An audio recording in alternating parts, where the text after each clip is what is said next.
어떤 분들을 보면요, 별로 문제가 될 것 같지도 않은 이야기를 하는데도 불구하고 상대방이 반발하고 상처를 받는가 하면, 반대로 어떤 분들은 진짜 민감한 이야기를 하는데도 불구하고 상대방이 반발도 별로 안 하고 상처도 덜 받게 소통하는 분들도 계시죠. 자, 도대체 이 차이는 어디서 나는 걸까요? 자, 먼저 구체적인 사례 들어볼게요. 가정에서 부모와 자녀 사이의 사례 한번 들어볼게요. 이런 겁니다.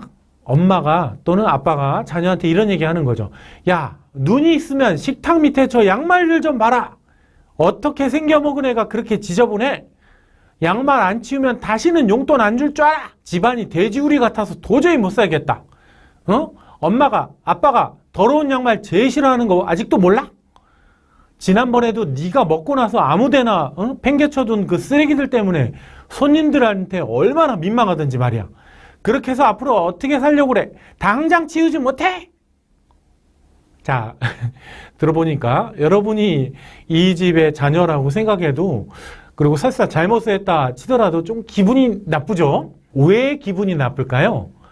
이 대화가 주로 판단과 비난이 위주로 진행이 되었기 때문입니다. 한번 하나하나 분석 좀 해볼게요. 어떻게 생겨먹은 애가 맨날 그렇게 지저분해? 이러면서 우리 아이에 대해 비난을 했죠. 이거 집안이 돼지우리 같아서 도저히 못 살겠다. 또 자신의 비난을 정당화하고 강화하기 위해서 과거의 일들도 다 끌어다 썼습니다. 지난번에도 네가 먹고 나서 아무데나 팽개쳐둔 휴지 때문에 얼마나 민망하든지 이렇게 얘기한 거 과거의 거 끌어다 썼죠. 협박조죠. 양말 안 치우면 다시는 용돈 없을 줄 알아. 자, 사람들이 되게 상대방이 뭔가를 하도록 만들고 싶을 때 어떤 방법 쓰냐면요, 내가 말하는 말의 강도를 높이거나 또는 조건을 걸거나 보상 또는 처벌을 걸거나 이렇게 생각하는 경우가 많습니다. 자, 근데 이런 방식이 길게 가면 효과적일까요? 그렇지만은 않습니다.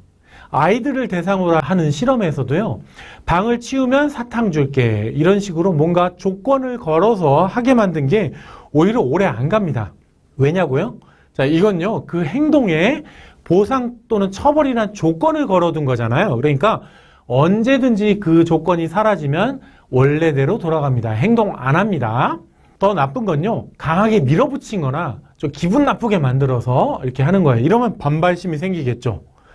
그러면요, 그 행동할 때에도 기분 나쁜 상태로 그 행동합니다. 그러면요, 그 행동과 나쁜 기분 나쁜 감정이 연결이 돼요. 이게 몇 번 지속되면요, 나중에는 그 행동 자체를 싫어합니다. 이게 아이들만 그러겠어요? 아닙니다. 성인도 똑같습니다. 자, 그러면요, 어떻게 하면 좋을까요? 자, 이 똑같은 상황에서 똑같은 의도를 가지고 이렇게 바꾼다면 어떨까요? 한번 여러분들 자녀 입장이라고 생각하고 들어보세요. 식탁 밑에 양말이 있네. 야, 저거 보니까 조금 나는 불편하다. 좀 집중이 쉽지가 않거든. 얘야, 나는 좀 더 정돈된 공간에서 살고 싶다. 자, 그래서 부탁인데 양말 좀 세탁기에 넣어주지 않을래? 그럼 내가 훨씬 더 편해질 것 같아. 자, 어떠세요? 여러분이 자녀라면 최소한 아까보다는 좀 더 받아들이기가 쉽죠? 예. 자, 그러면 이 둘의 차이가 뭘까요? 자, 지금부터 한번 분석해 볼게요. 자, 첫 번째, 판단을 하지 않고요, 내가 보고 관찰한 걸 그대로 말했습니다. 식탁 밑에 양말이 있네? 이런 식으로. 물론 이 말에도 감정을 실어서 말하면 달라질 수 있습니다. 식탁 밑에 양말이 있네? 이런 식으로 하면 달라지겠죠. 하지만 이러지 않고 그냥 담백한 게 내 눈에 보인 거, 관찰된 것만 말한다면 이런 말에 반박하기는 어렵겠죠? 그냥 있는 그대로 보이는 걸 말한 거니까요. 여기에 아니 무슨 애가 그렇게 지저분하니 뭐 판단 자체가 들어가 있지 않죠. 자, 두 번째, 상대방을 비난하지 않으면서도 내가 느낀 불편한 점을 구체적으로 표현했습니다. 아, 저걸 보니까 나는 좀 마음이 불편하고 집중이 좀 안 되네. 이렇게 했죠? 자, 이런 말도 상대방 입장에서 반박하기가 쉽지가 않겠죠? 왜? 내가 느낀 것만 표현한 거니까요. 아니, 상대방이 그렇게 느꼈다는데 뭐라고 반박할 거예요? 쉽지 않죠. 아이, 뭐 돼지우리 같다는 이렇게 상대방을 비난하지 않고 나한테 느껴진 그 느낌만 진짜 간결하게 표현한 겁니다. 세 번째, 나한테 뭐가 필요하다는 걸 말했습니다. 나는 좀 더 정돈된 공간에서 살고 싶다. 이런 말에도 반박하기 어렵죠? 아니, 좀 더 정리된, 정돈된 공간에서 살고 싶다는 걸 누가 반박합니까? 일부 특이한 성향의 사람 말고는 대부분 정리된 공간에서 살고 싶어 하잖아요. 이걸 바꿔서 엄마가 더러운 양말 제일 싫어하는 거 아직도 몰라? 이런 식으로 표현하면요. 자기중심적으로 나한테 맞춰. 이런 느낌이 나죠. 반발할 수 있습니다. 자, 근데 나는 좀 더 정돈된 공간에서 살고 싶다. 이러면 반박하기가 쉽지 않죠? 자, 네 번째. 협박이 아니라요. 구체적으로 부탁했습니다. 자, 부탁인데 양말을 세탁기에 좀 넣어줄래? 이렇게 부탁한 거죠. 여러분이라면 이 부탁에 거절하기가 쉬울까요? 생각보다 쉽지가 않습니다. 100번 양보해서 거절한다 하더라도요. 최소한 반발심까지 가지진 않을 거예요. 반면에 아까 당장 치우지 못해? 이런 식으로 강요나 협박을 할 때는요. 훨씬 더 반발이 커질 겁니다. 자, 여기까지가 어떤 한 특정 대화 패턴을 언급한 건데요. 이 대화법은요. 로젠버그 박사가 연구한 비폭력 대화법이라고 하는 겁니다. 제가 앞으로 공유할 내용은요. 주요 뼈대는 이 비폭력 대화법에서 가져오되 제 나름의 해석과 방식을 좀 더 덧붙인 겁니다. 자, 저는요. 이 훌륭한 리더 중에서 이런 대화법을 훈련을 받지 않았는데도 불구하고 이런 비슷한 패턴으로 소통하시는 분들을 정말 많이 봤어요. 자, 이분들이 왜 이렇게 소통하실까요? 인격이 훌륭했어요? 아니, 물론 그런 것도 원인이 될 수 있지만, 자, 더 중요한 건 어떻게 하면 직원들이 좀 더 덜 상처받고 덜 반발하면서 소통이 가능할까? 이런 걸 생각하고 고민하고 이러면서 소통을 하셨기 때문에 시간이 지나면서 자연스럽게 이 비슷한 지점으로 수렴한 거 아닐까라고 생각을 합니다. 되게 뛰어나신 분들은 좀 비슷한 것 같아요. 자, 여러분, 지금 제가 말씀드린 이 소통법, 대화법 어렵나요? 사실 잘 뜯어보면 별로 어렵지는 않습니다. 그런데 연습은 필요합니다. 자, 크게 4가지 부분에서 연습을 하셔야 됩니다. 어떻게 연습하는지 알려드릴게요. 자, 첫 번째 연습은요. 판단 언어를 줄이고 관찰 언어를 쓰는 겁니다. 관찰 언어는요. 있는 그대로 벌어진 일들을 그냥 묘사하는 거예요. 판단 언어는 나의 경험, 선입관, 추측으로 그럴 것 같아 라고 판단해서 말하는 겁니다. 이해 가시죠? 자, 반발심, 오해, 줄이게 소통하시려면요. 판단 언어 빼시고요. 관찰 언어를 쓰시는 게 좋습니다. 제가 한번 연습 문제 내드릴게요. 들으시면서 이게 판단 언어인지 관찰 언어인지 구분해 보세요. 그리고 만약에 판단 언어다 싶으면 관찰 언어로 바꿔보시면 됩니다. 구분하는 거 간단해요. 객관적이어서 상대방이 반박을 할 수 없으면 관찰 언어예요. 그 다음에 상대방이 조금이라도 반박할 수 있다? 그럼 판단 언어입니다. 들어갈게요. 홍길동은 공격적이다. 판단 언어죠? 맞습니다. 관찰 언어로 바꾼다면 홍길동이 구체적으로 하는 행동을 홍길동이 나한테 이런 말을 했다. 이러면 이제 관찰 언어가 됩니다. 그 미팅 도중에 홍길동은 한 번도 내게 질문을 하지 않았다. 뭔가요? 관찰 언어죠? 맞죠? 반박하기 힘들죠? 예. 어젯밤에 와이프가 TV를 보다가 손톱이 부러졌다. 관찰 언어죠? 반박하기 힘들죠? 예. 우리 아버지는 좋은 분이다. 예, 물론 좋고 긍정적인 말이긴 합니다만 이게 판단 언어죠. 좋은 분 이런 거죠. 자, 홍길동은 너무 일을 많이 한다. 판단 언어죠. 너무 일을 많이 한다. 이게 누구의 기준이에요? 그러니까 상대방이 아니거든요? 그러면 할 말이 없죠. 예, 반박할 수 있습니다. 판단 언어입니다. 자, 어제 홍길동이 아무 이유 없이 나한테 화를 냈다. 판단 언어입니다. 아무 이유 없이 라는 표현을 보면 판단 언어죠. 예, 그럴 만한 이유가 있어서, 합당한 이유가 있어서 화를 냈을 수도 있잖아요. 또 화를 냈다는 표현도 판단 언어일 수 있죠. 아이, 상대방이 원래 말투가 그렇게 화난 것처럼 하는 말투인 사람도 있잖아요. 이런 말에 상대방이 저 화난 거 아닌데요? 이러면 할 말 없죠. 예. 우리 아이는 자주 양치질을 하지 않는다. 판단 언어죠. 예, 자주. 그쵸? 자주라는 말이 상대방과 내가 다르게 판단할 수 있거든요. 자, 대화를 나누다가 이모가 불평을 했다. 판단 언어죠. 예. 불평이라는 단어가 일단 판단이 들어간 표현이죠. 자, 여러분들 잠깐 연습해 봤는데요. 여러분들 평소에 쓰는 말 생각해 보세요. 판단 언어 되게 많죠. 그쵸? 자, 그래서 민감한 얘기 하실 때는 항상 판단 언어 줄이시고 관찰 언어의 비율을 높이시면 좋습니다.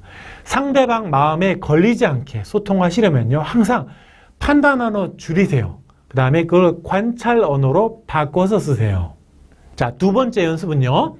비난을 내 감정 표현으로 바꾸는 겁니다.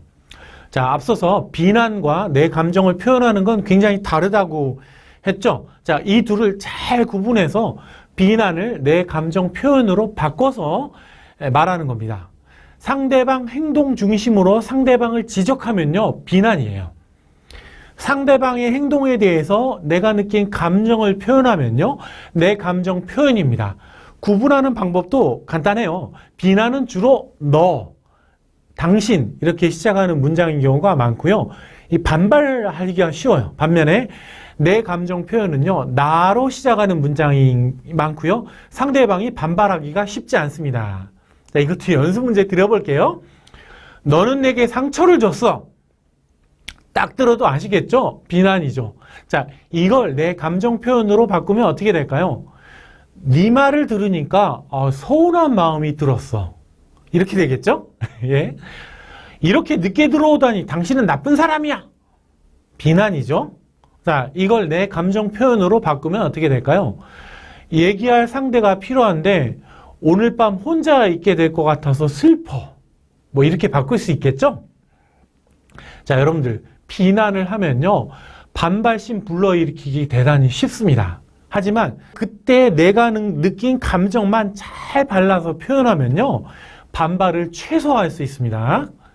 자, 세 번째 연습은 내가 가진 그 욕구 있죠. 이거를 가능한 한 보편적인 욕구로 바꿔서 표현하는 겁니다. 그러니까 개인적인 욕구를 보편적인 욕구로 바꿔서 표현하는 거예요. 예를 들어 내가 이렇게 일 처리하는 거 싫어한다는 거 아직도 모르세요? 이렇게 얘기하는 거하고요. 우리 합의된 일정은 서로 맞춰가면서 일하고 싶습니다. 라고 이야기하는 건요, 굉장히 차이가 크죠? 앞에 건요, 상대방의 입장에서 어떻게 들리겠어요? 꼰대 아니에요, 꼰대. 그 다음에 더 심하면요, 내가 저 사람의 욕구에 맞춰줘야 되는 도구인가? 뭐 이런 생각까지 들 수가 있습니다. 특히 자존심이 높고 똑똑한 사람일수록 반발하기 쉽습니다. 또 뒷소문, 뒷담화도 굉장히 많아질 수 있어요. 생각해 보세요. 아, 그 부장님 말이야, 지 기준에 다 맞추래. 이러면요, 듣는 동료들도요, 동의하기가 쉽습니다. 반면에 보편적인 욕구로 표현하는 건요, 훨씬 반발을 덜 합니다. 뒷소문도 덜 합니다. 아, 세상에 누가, 그 부장님 말이야, 합의된 일정은 서로 맞춰가면서 일하고 싶대. 이렇게 뒷담화가 성립이 쉽지가 않죠. 누가 들어도 공감이 안 가잖아요. 자, 이것도 한번 예를 들어 볼게요. 고객에게 그런 식으로 말하면 안 된다고 제가 몇 번을 말했습니까? 라는 것보다는요, 불평을 하는 고객이 없을 수야 없지만 우리 입장에서는 가급적 고객의 불만을 줄이도록 최선을 다해야 한다고 생각합니다. 자, 이렇게 말하면 이걸 꼬투리 잡아서 비방하기 쉽지가 않겠죠? 자, 네 번째는 가급적 요구 형식이 아니라 부탁 형식으로 바꾸는 겁니다. 요구는요, 상대방한테 나의 지위, 권위, 권력, 두려움, 죄책감, 수치심, 의무감, 상벌 이런 걸로 동기를 만들려는 건데요. 자, 이러면 어떻게 될까요? 상대방이요, 굉장히 거부감을 느끼기가 쉽습니다. 반면에 똑같은 것도 부탁하면요, 상대방이 원래부터 가진 자발성이나 동정심에 호소할 수 있거든요. 그러면 자발적으로 뭔가 하기 쉽습니다. 상대방이 최소한 반발하진 않아요. 자, 어떤 분들은요, 이거 들으면 벌써 이 생각 하실 수 있어요. 아이, 부하 직원인데 부탁이 아니라 요구나 지시를 해야 맞는 거 아닌가요? 아니, 부탁할 상대가 있고 지시할 상대가 따로 있지. 부하 직원이 만약에 부탁 형식으로 하면 더 얕잡아 보이지 않을까요? 예, 뭐 이런 생각 하실 수 있습니다. 자, 근데요. 실제로 부하 직원들한테 더더욱 부탁 형식으로 하시길 권해드립니다. 자, 왜냐면요. 어차피 구조적으로 부하 직원은 상사의 말을 들을 수밖에 없잖아요. 이건 직원들도 다 알잖아. 어차피 부탁 형식으로 해도 그게 지시로 들려요. 그러니까 부탁으로 해도 들을 일을 내가 권력자니까 이게 당연하다는 듯한 태도로 지시하고 요구하고, 이거 하수예요. 하수의 방식입니다. 부탁 형식으로 하십시오. 단 부탁하실 때 명확하게 하시는 게 좋아요. 그러니까 직원들로부터 답변을 듣고 언제까지 구체적으로 뭘 하겠다, 이런 거를 서로 합의를 해서 확인을 하시는 게 좋습니다. 이래야 반발심도 줄어들어요. 또 할 일도 분명하게 됩니다. 가장 효과적이지 못한 게 뭐겠어요? 그 태도는 요구, 지시, 막 명령 이러면서 구체적인 합의는 안 하는 거예요. 그럼 직원은 기분만 나쁘고요. 정작 할 일은 안 하게 됩니다. 자, 이때까지 반발심이나 오해를 줄이기 위해 소통하는 방법 배워봤는데요. 이 방법은요, 단순한 기술이 아닙니다. 상대방을 있는 그대로 인정하고 존중하는 마음이 있어야 제대로 쓸 수 있는 방법입니다. 연습도 꽤 필요해요. 다시 한번 말씀드리지만 어렵지는 않아요. 하지만 연습은 많이 필요합니다. 계속 강조드리지만 훌륭한 리더는 둘 중에 하나예요. 연습을 엄청나게 하시거나 아니면 이미 이런 소통을, 경험을 많이 해봐서 연습 자체가 별로 필요 없거나 둘 중 하나입니다. 자, 부모님이 명절 전에 이런 얘기 했습니다. 야, 바쁜데 명절에 못하러 와. 오지 마. 자, 이 말이 무슨 뜻이라고 생각하시나요? 자, 만약 이 말이 말 그대로 오지 말라, 이런 말로 들리는 분도 있으실 거고요. 자, 어떤 분은 부모님이 사실은 오라는 얘기를 저렇게 완곡하게 돌려서 말한 거라고 생각하실 수도 있습니다. 똑같은 말인데 해석이 좀 다를 수 있죠. 자, 이렇게요. 말을 단어와 표현 그대로, 있는 그대로 해석하는 방식을요, 저맥락 언어 또는 저맥락 소통 방식이라고 하고요. 말의 단어, 표현뿐만 아니라 말의 속도, 톤, 표정, 몸짓, 전후좌우 상황, 뭐 이런 것까지 다 보면서 소통하는 방식을 고맥락 소통 방식이라고 합니다. 여러저러 맥락을 다 보면서 소통한다는 거죠. 자, 여성분들이 옷 매장에 가서 이런 경우 많아요. 한 분이 언니 이거 어때? 라고 묻는데 언니가 괜찮네, 이렇게 답변했습니다. 이게 무슨 뜻인가요? 사실 이 뜻은 상황에 따라, 맥락에 따라 다 달라집니다. 괜찮네 이러면요, 진짜 괜찮다는 뜻이에요. 그거 사라는 얘기야. 근데 괜찮네 이러면요, 이게 별로 안 좋다, 빨리 다른 매장으로 가보자, 뭐 이런 뜻일 수 있습니다. 고맥락 소통을 이해 못하는 남성분들이, 여성분들이 이런 쇼핑하는데 따라가면요, 굉장히 혼란스럽습니다. 아니, 괜찮다고 했는데 그냥 가는 건 무엇이며, 괜찮다고 했는데 매장 직원은 왜 저렇게 표정이 일그러질까? 이해하기가 어렵습니다. 이해가시죠? 자, 어떤 여성분이 물건 보면서 남자친구한테 와, 저거 진짜 이쁘다, 이게 무슨 뜻이에요? 아시겠죠? 연애 관계에서 보면요, 남성이 상대적으로 저맥락 소통을 하는 경우가 많고요, 여성은 상대적으로 고맥락 소통을 하는 경우가 많습니다.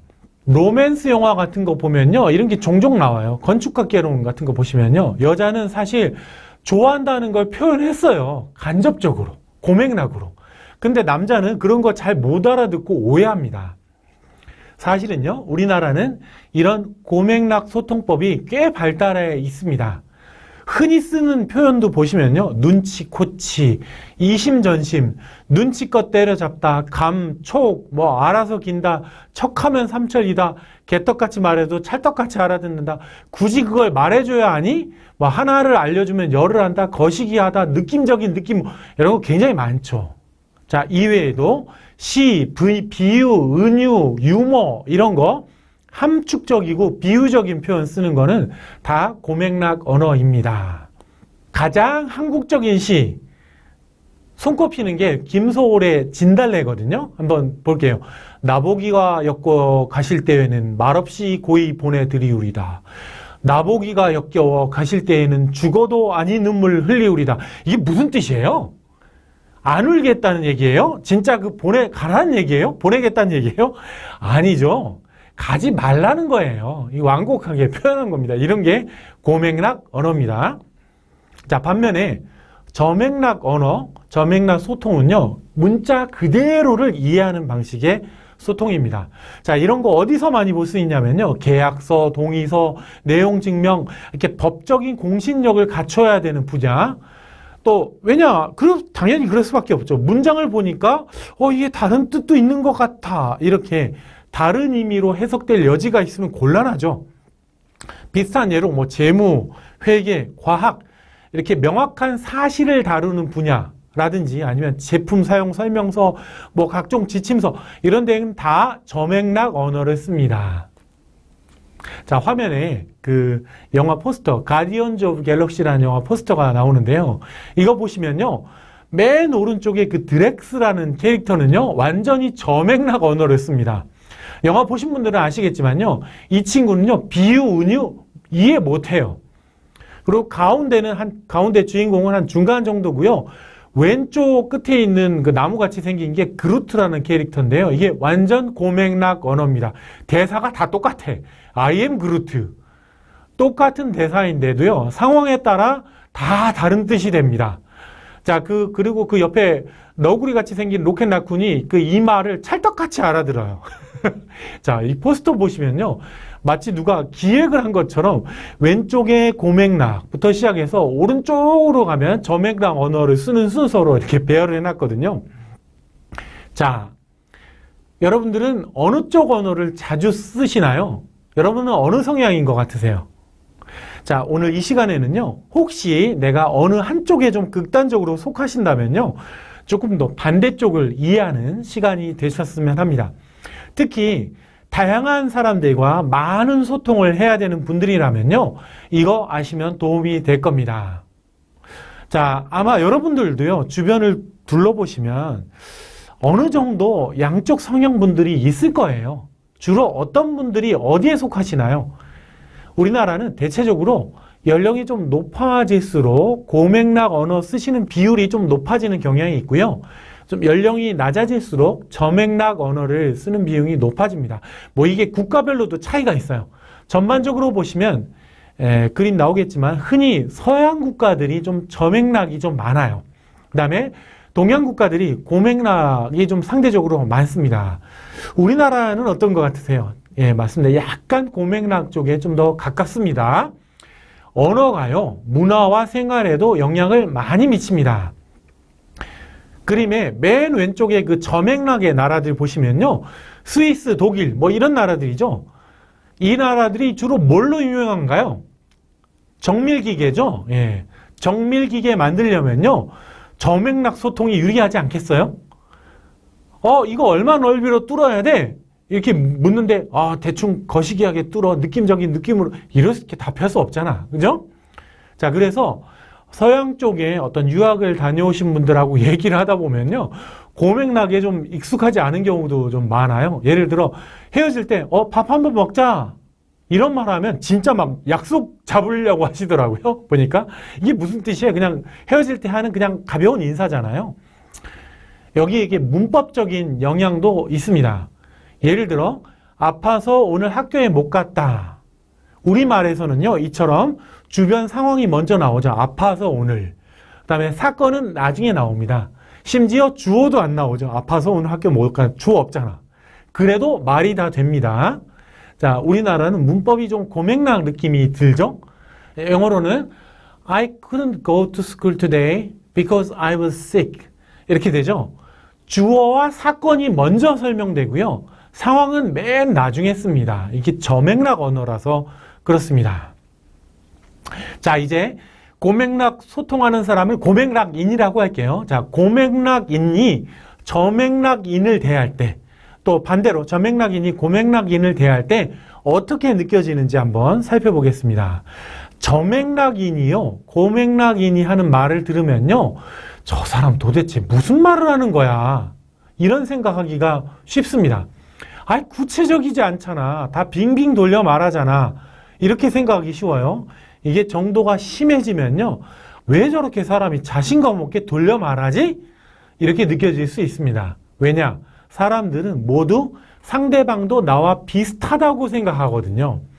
저맥락인 본인은 저렇게 빙빙 돌려서 뭔가 말할 때는 자신감이 없거나 뭔가 꿀렸을 때거든. 그러니까 상대방도 그럴 거라고 생각하는 겁니다. 자, 그래서 고맥락인이 말하면요, 빙빙 돌려 말하는 것 같고 찌질하게 느껴져요. 자, 저맥락인은요, 자신의 감정을 있는 그대로 말로 잘 드러내는 게 좋은 소통 방법이라고 생각하는 경향이 있거든요. 이런 걸 개방적이라고 생각해요. 좋게 생각합니다. 자, 반면에 고맥락인이 저맥락인의 말을 들으면요, 너무 딱 부러지게 말하는 것 같아. 차갑게 느껴집니다. 심지어 화난 것 같이 느껴질 수도 있어요. 왜냐하면 고맥락인은요, 자기는 화가 났을 때 저러거든. 저렇게 건조하게 말하거든요. 그러니까 상대방이 그렇게 말하면요, 속으로 이렇게 생각합니다. 어머, 얼마나 화가 났으면 저렇게 건조하게 표현하지? 이렇게 생각할 수 있습니다.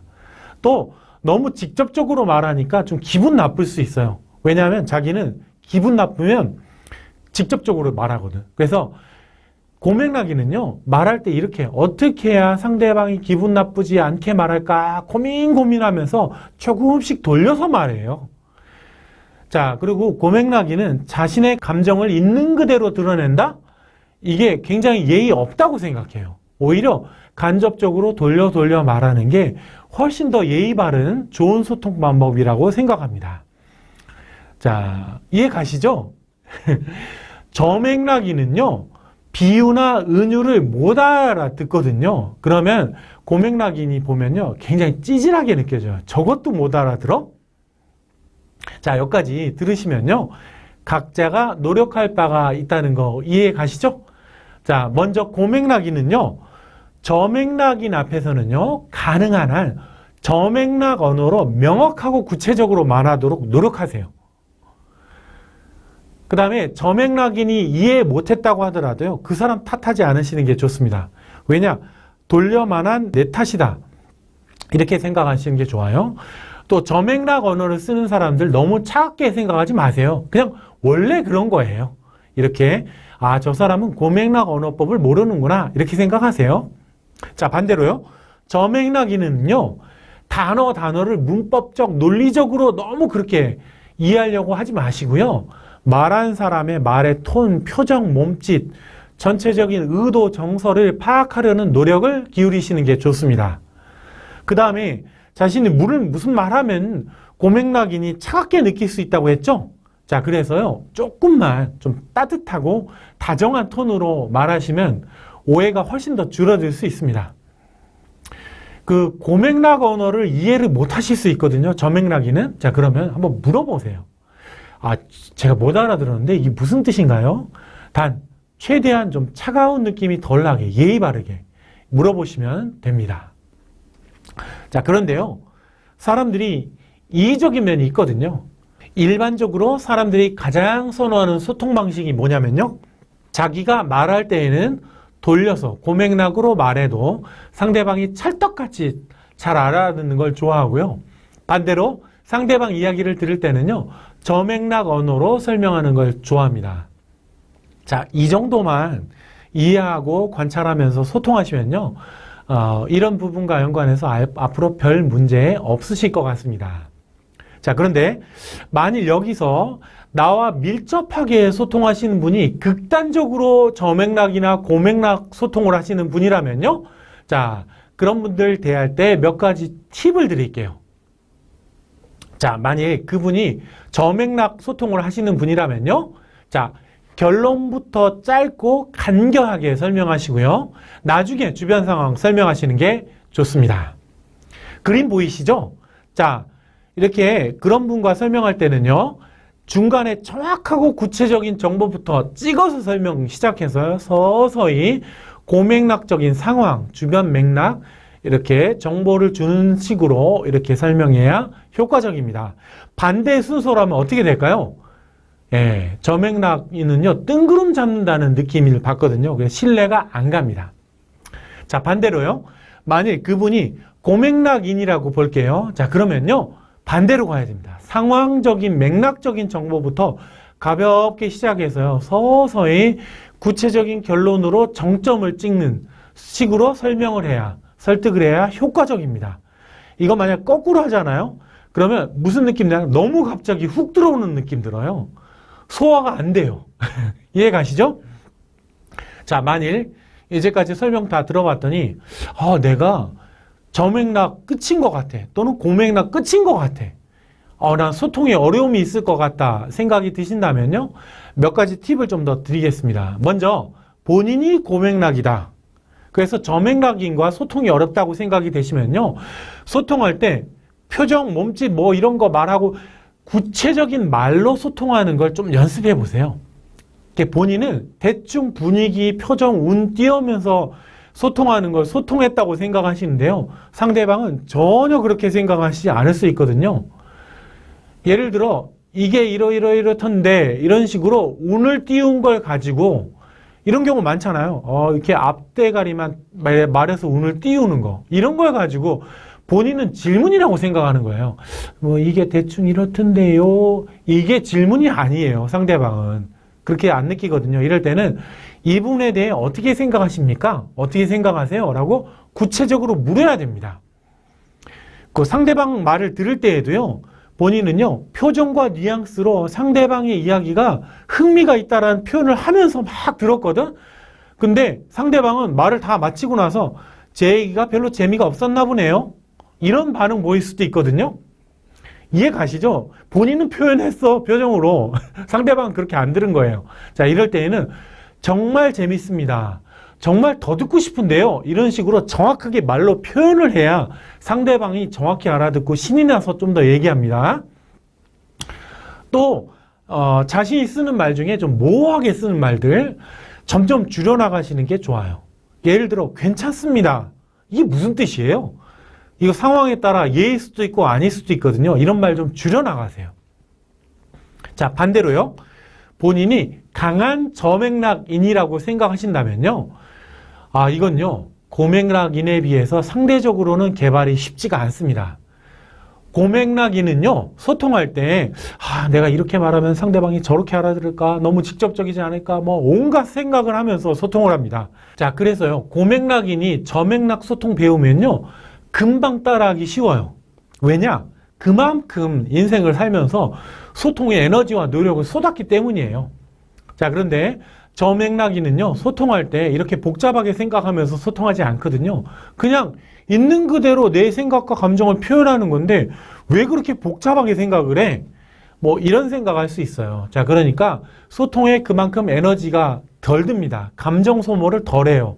자, 그래서요, 저맥락이신 분들은요, 어떻게 보면 그동안 살아오시면서 그동안 소통에 덜 들여서 아껴두었던 시간과 에너지를 조금만 꺼내서 쓴다.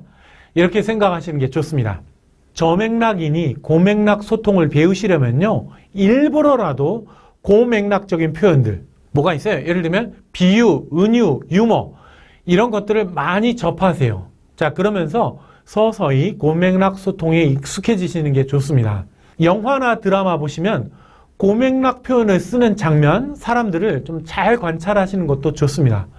자, 이럴 때에는 대사만 보시면 잘 안 돼요. 상황, 배우 표정, 말의 톤, 뭐 이런 걸 다 관찰하시면서 보셔야 됩니다. 가장 좋은 방법은요, 주변에 나와 정반대 성향 가진 분이 있다. 그러면 그분들 잘 활용하세요.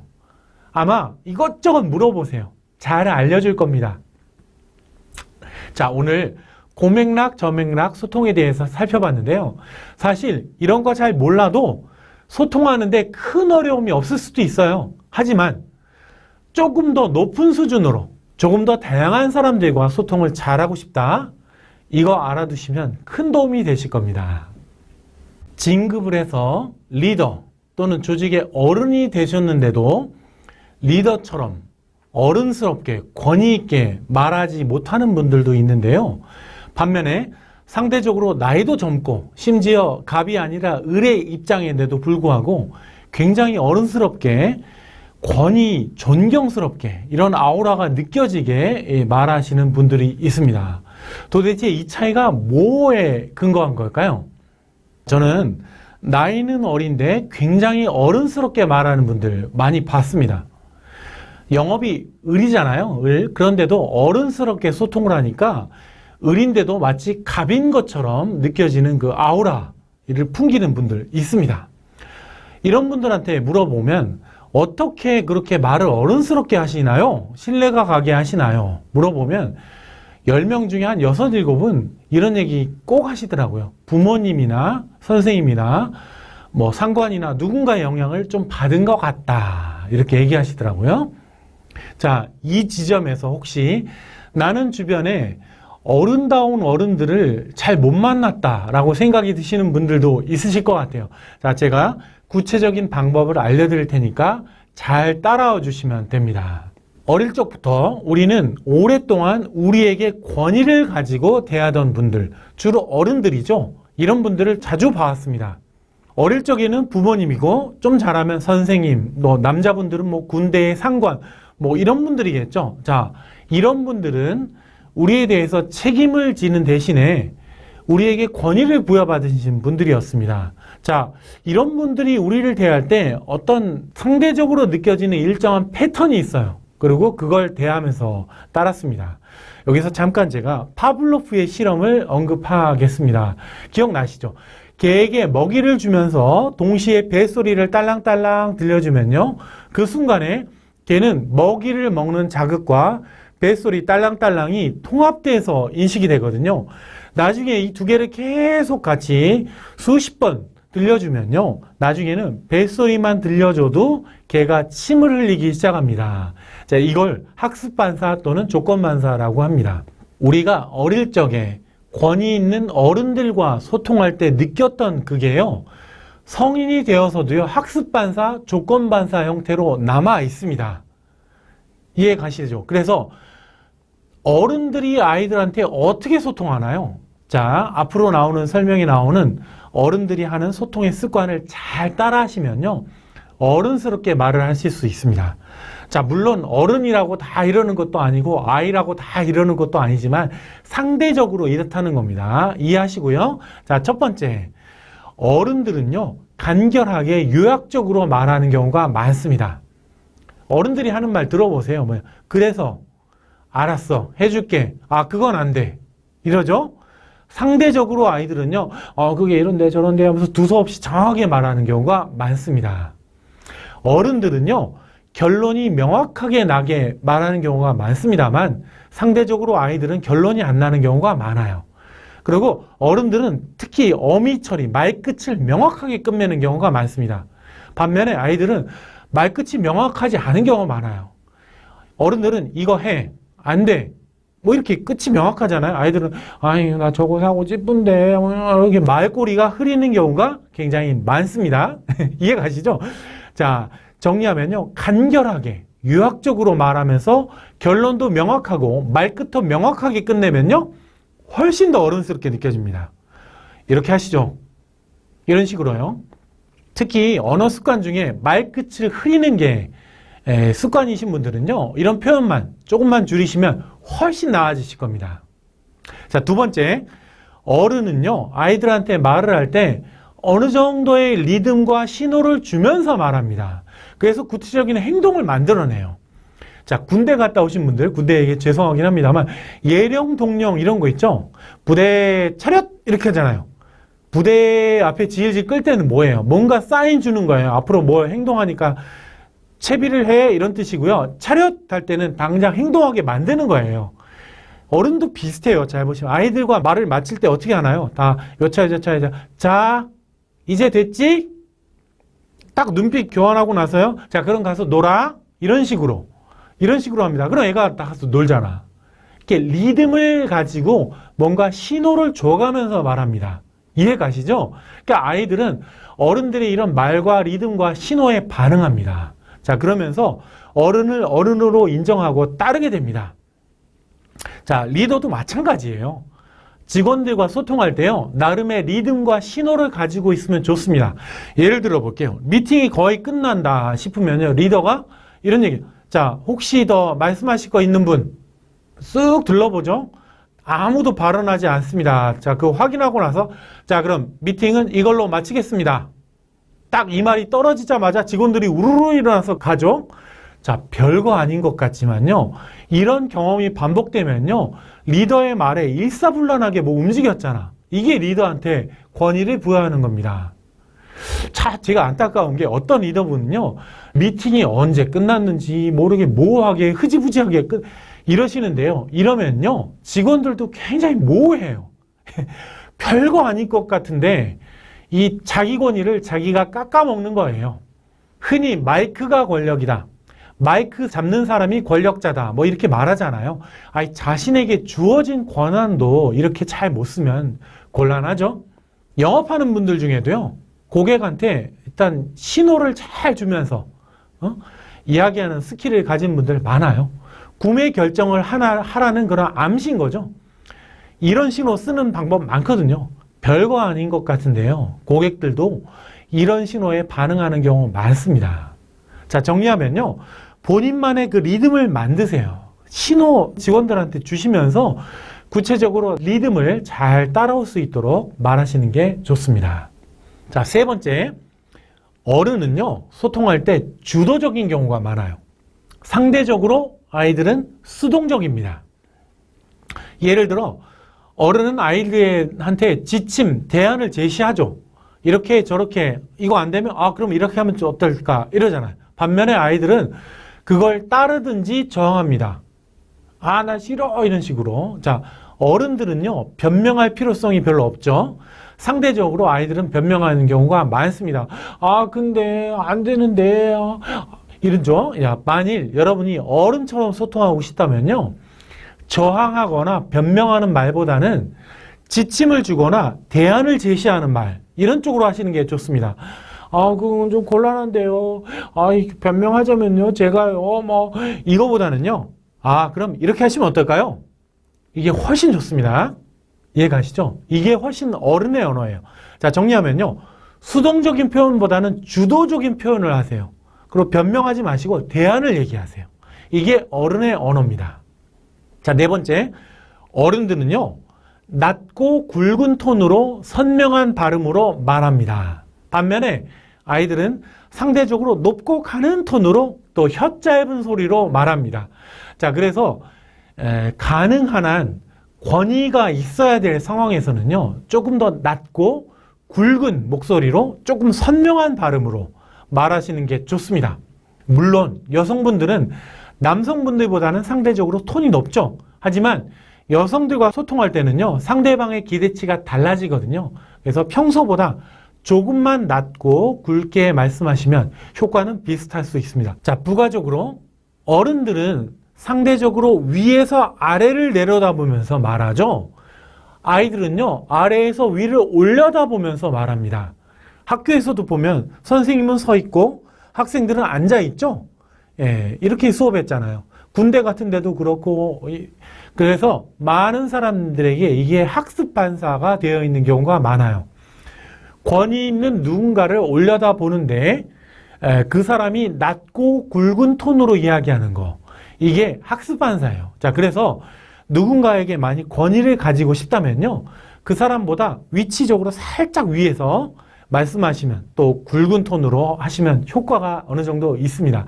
영화나 드라마 같은 데 보셔도 이렇게 연출되어 있는 경우 많아요. 어떤 사람이 좀 권위가 느껴져야 된다 그러면요, 되게 카메라가 아래에서 위를 올려다보는 방식으로 찍습니다. 그때 목소리도 굉장히 낮고 굵고 까랑까랑하게 합니다.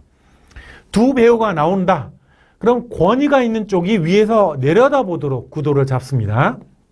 자, 그렇다고 앞으로 모든 사람들을 내려다보면서 굵게 말하면 권위를 느끼는, 반드시 그런 건 아니죠. 자, 그래도 참고는 할 만합니다. 자, 물론 어떤 분들은 이런 경우도 있어요. 자기는 딱 앉아있고 직원들은 서 있게 만들어서 직원들한테 자신의 권력을 보여주는 분들도 계시죠.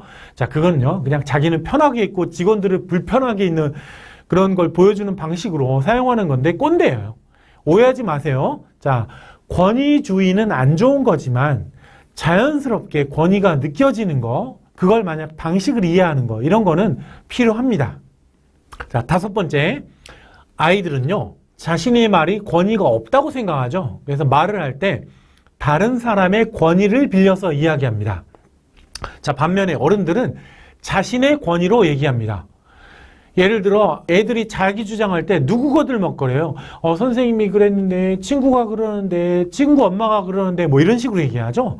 자, 반면에 어른은 스스로의 권위로 얘기합니다. 자, 별것 아닌 것 같은데 이 차이가 꽤 큽니다. 뭔가 설명할 때 꼭 누가 그러더라, 그런 것 같더라, 이런 식으로 하면요, 권위를 인정받기가 어렵습니다. 해가 동쪽에서 뜬다고 하더라고요. 우리 상품이 정말 좋은 것 같더라고요. 우리 대리님이, 우리 과장님이 이 옵션이 더 좋다고 하시더라고요. 얼마나 이상해. 이 명백한 사실이잖아요. 내가 완전히 이해한 사실은요, 그냥 담백하게 있는 그대로, 사실 그대로 말하세요. 해는 동쪽에서 뜹니다. 우리 상품 정말 좋습니다. 자, 이 옵션이 더 좋습니다. 별거 아니지만요, 이래야 사람들이 그 말에 권위를 둡니다. 만일 인용하려는 분이 권위 있는 분이어서 인용하는 게 신뢰에 도움이 된다면요, 명확하게 인용하세요. 누구누구는 이렇게 말했습니다. 이렇게 해요. 특히 굉장히 엄정하고 엄격하게 그 팩트, 사실을 논하는 상황, 이런 거 설명할 때 이렇게 누구 같더라 뭐 이렇게 하시면요, 신뢰가 급격하게 떨어집니다. 하다 보면 더 심한 분들도 본 것 같아요. 저는 제가 교육받기로는 이렇다고 하더라고요. 정말 심하죠. 그냥 가벼운 대화 중에 이러는 건 상관없어요. 자, 근데 엄정한 사실을 논하는 중요한 자리에서 이렇게 얘기하면 정말 권위 안 섭니다. 잘은 모르겠는데 내가 교육받을 때 기억에 하면 이렇더라. 이런 근거로 얘기하는 걸 누가 듣고 그 사람의 말을 신뢰하겠습니까? 자, 그러니까요, 누가 그러더라, 뭐 같더라, 내 기억으로 이런 거 같다, 이렇게 타인의 권위에 위존하는 표현들은 삼가하시는 게 좋습니다. 자, 여섯 번째, 자, 어떻게 보면 이게 가장 중요할 수 있습니다. 어른은요, 아이들이 무슨 이야기를 하는지 이해하고 충분히 파악한 다음에 말합니다. 상대적으로 아이들은요, 자기의 좁은 시야로 자기 말만 하는 경우가 많아요. 자, 더 중요한 건요, 어른들은 아이를 이해하거든요. 그래서 아이가 어떻게 반응할지, 이 대화가 어떻게 결론이 끝에 흘러갈지 예상하면서 전략을 가지고 소통합니다. 반면에 아이들은 별 생각 없이 자기 할 말만 하죠. 그래서 넓은 시각을 가지고 이해하고 포용할 건 포용하되 아닌 건 아니라고 하는 사람이 어른이에요. 이렇게 좁은 시각을 가지고 자기 주장만 하는 사람이 아이예요. 자, 그러니까 어른처럼 말하려면 어떻게 해야 됩니까? 상대방을 충분히 이해하고 잘 들어야 됩니다. 또 어떤 소통이 진행될지 충분히 예상하고 나름의 전략을 세우는 게 좋습니다. 자, 먼저는 대화의 앞부분에서는 충분히 파악하고 나서 그 다음에 뒷부분에 자기 요점을 얘기하기, 그런 게 좋아요. 이러면 자연스럽게 권위가 생깁니다. 초짜 리더가 된 지 얼마 안 된 분들하고 얘기를 해보면요, 차이가 좀 있는 것 같아요. 초짜들은요, 되게 주저리 자기 말을 많이 해요. 그러다가 꼬여. 직원들이 뭐라도 질문하면 더 힘들어해. 이런 식으로 가는 경우가 많습니다. 자, 반면에 리더를 잘 하시는 분들은요, 내가 무슨 얘기할지 충분히 전략을 짜고 만납니다. 이해 가시죠? 만날 때에도 먼저 충분히 파악해. 전반부는 충분히 파악하는 데 씁니다. 후반부는 자기 의견을 짧고 임팩트 있게 말하는 데 씁니다. 역시 고수는 한 방이에요. 자, 하면요, 소통하실 때 전략을 가지고 상대방을 충분히 파악하고 이해하고 나서 말씀하세요. 이러면 어른처럼 느껴집니다.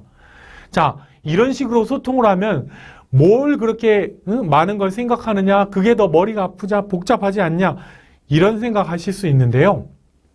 실제로 이 작은 차이가 큰 차이를 만드는 경우가 많습니다. 자, 그리고요, 이게 처음 한두 번만 어렵지 나중에는 익숙해져서 몸에 배면요 별로 어렵지 않습니다.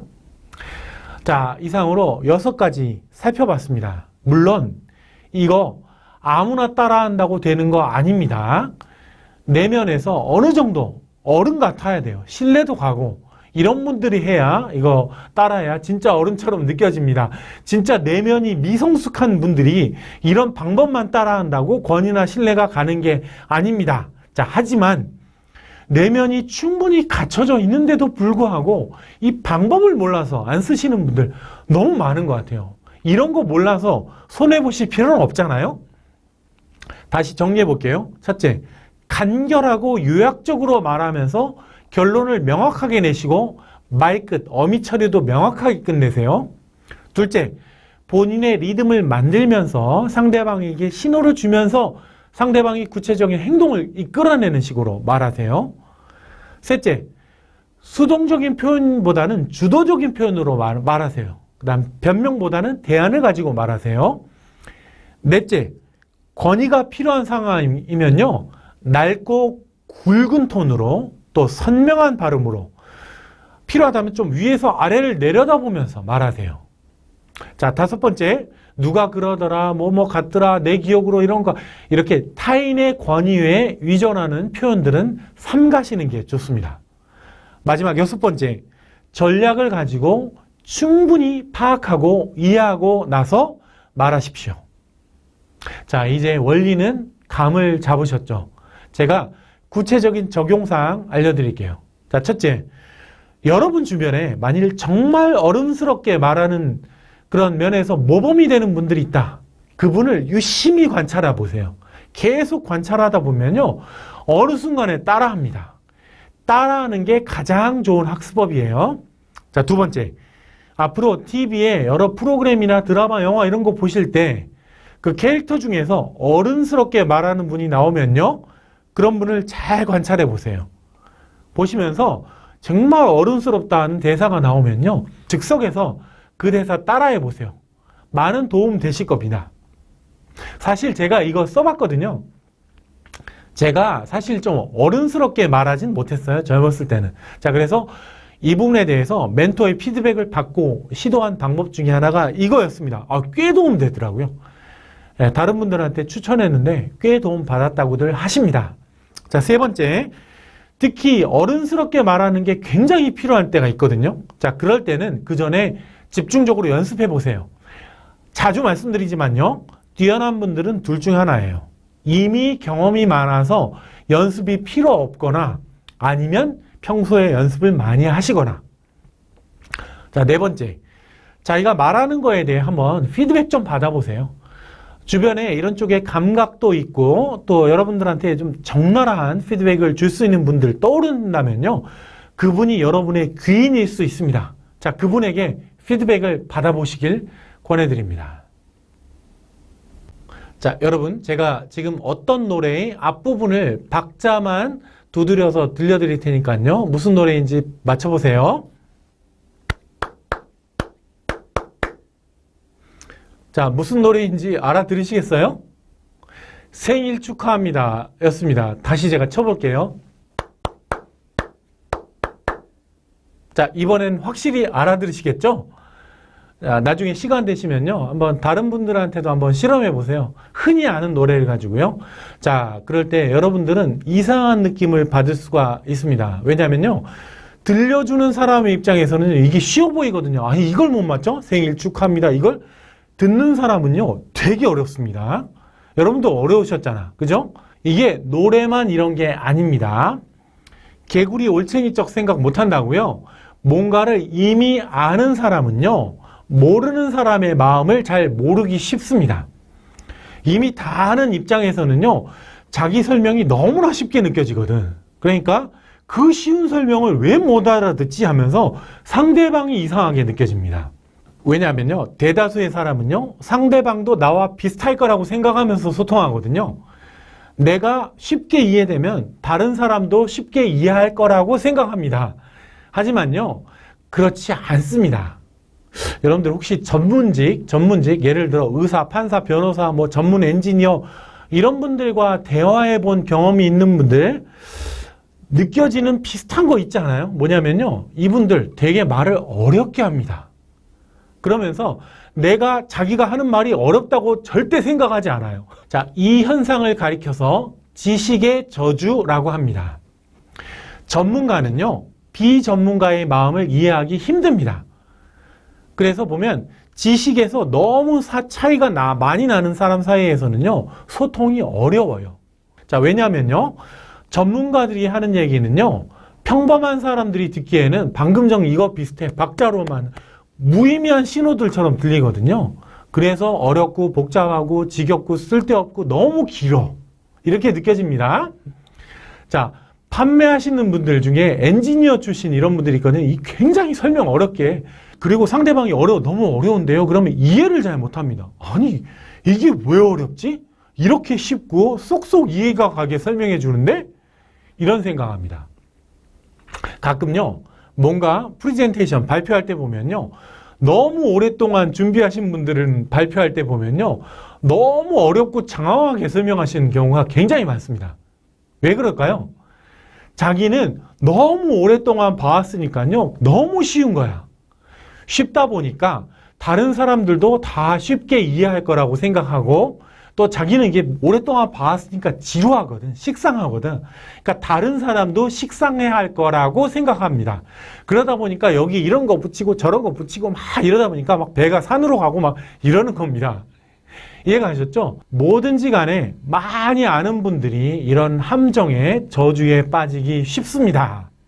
자, 조직에서 리더분들 역시 지식의 저주에 빠지기 쉽습니다. 자기가 보기엔 너무 쉽고 당연하게 보이는 게 너무 많거든. 그러니까 직원들도 알겠거니 생각하면서 많은 걸 생략하고 넘어가거든요. 소통할 때 그러면 힘들어집니다. 자, 그러면 이런 그 지식의 저주에서 어떻게 빠져나올 수 있을까요?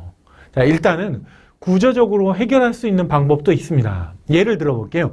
TV에서 전문가가 나와서 뭘 알려준다. 그분 혼자만 나오지 않죠. 대개 옆에 진행자가 있습니다. 진행자가 무슨 일 할까요? 예, 바로 모르는 사람, 일반 대중이 입장이 되어서 전문가한테 피드백을 주는 거예요. 이해가 안 간다. 이건 너무 어렵다. 질문을 주기도 하고 이런 장치를 두면요, 전문가가 지식의 저주에 빠지지가 않습니다. 영화나 연극 같은 것도 잘 보시면요, 마지막 단계에서는요, 편집 권한이요, 연출 제작진이 아니라요, 외부인들한테 이 편집의 권한을 줘요. 왜 그럴까요? 이 제작진들은 맨날 똑같은 대본, 각본을 계속 봤잖아요. 그러니까 지루한데 관객도 다 알겠거니 생각에 빠져서 이 사람들한테 편집을 맡기면요, 엉뚱하게 됩니다.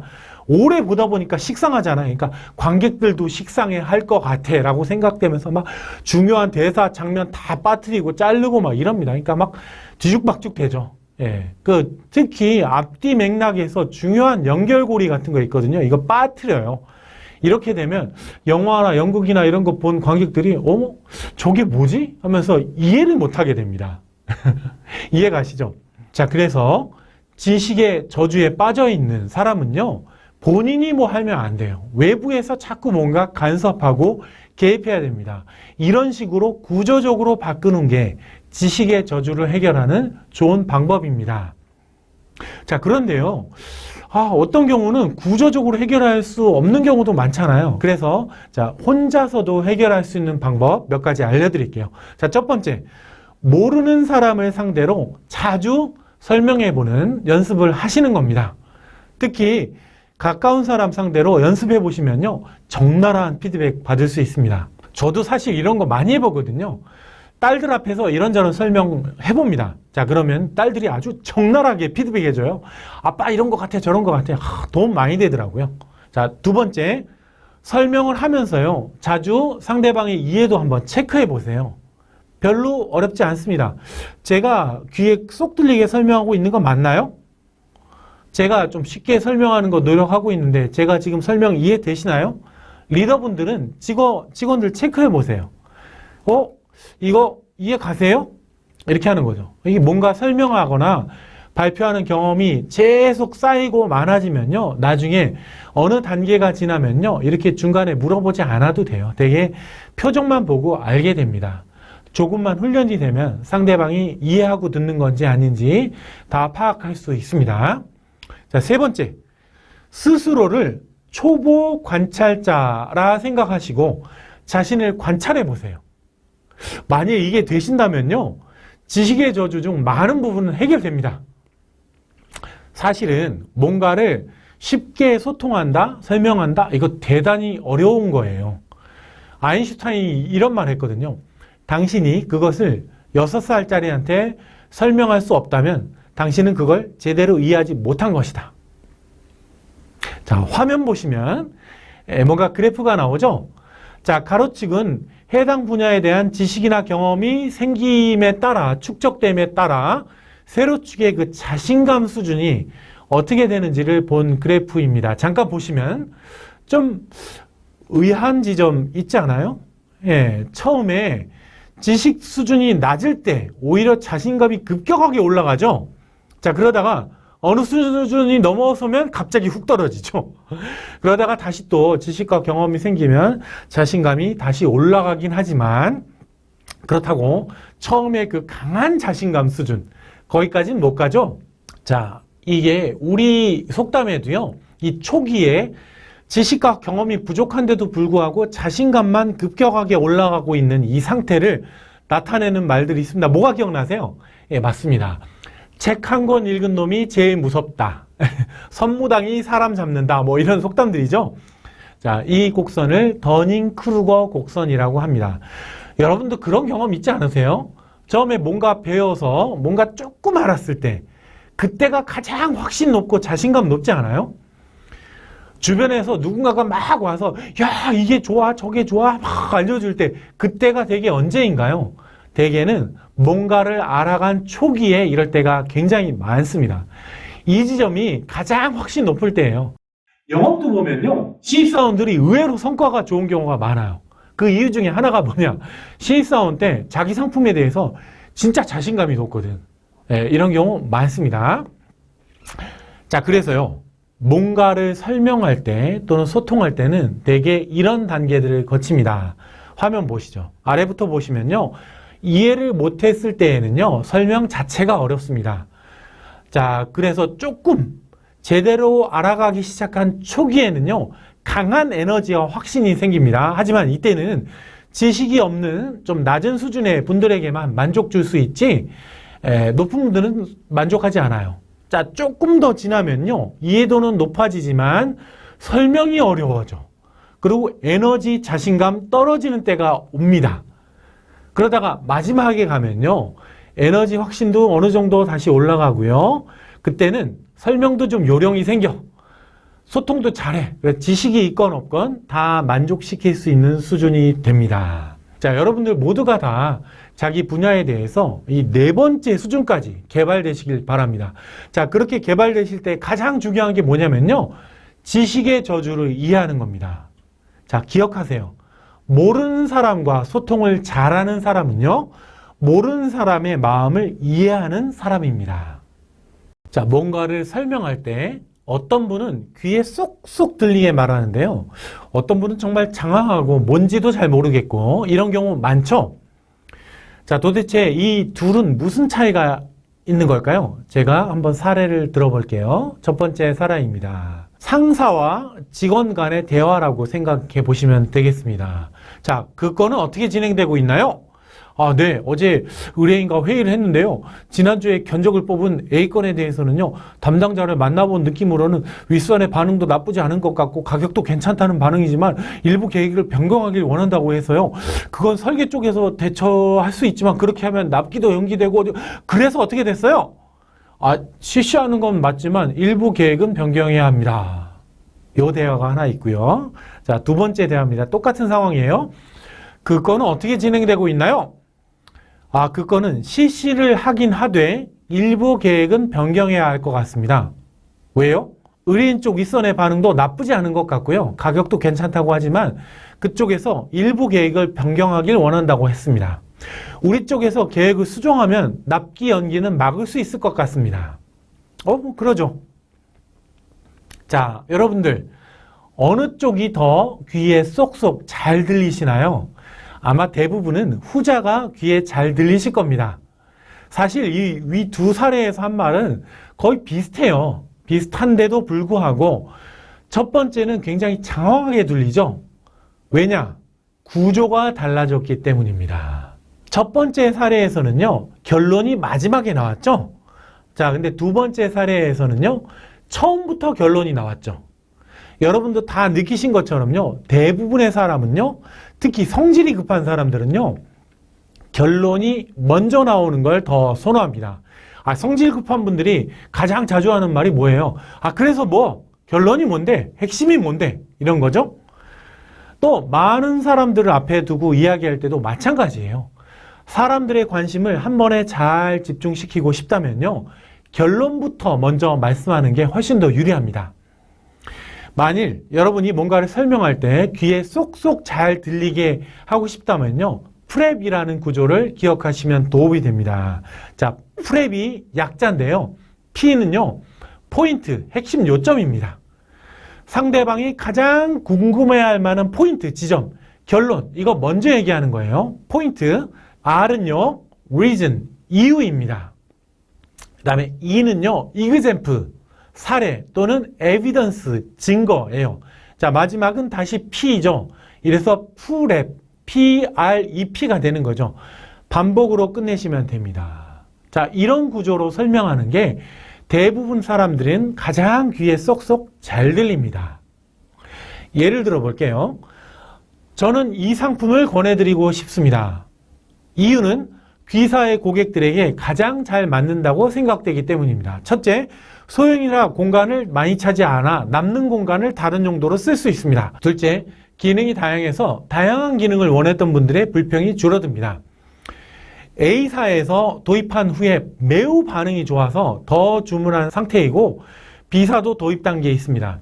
특히 이미 도입했던 C사에 땡땡땡 상무님이 적극 추천하고 계십니다. 자, 그래서 이 상품 자신있게 권해드릴까 합니다.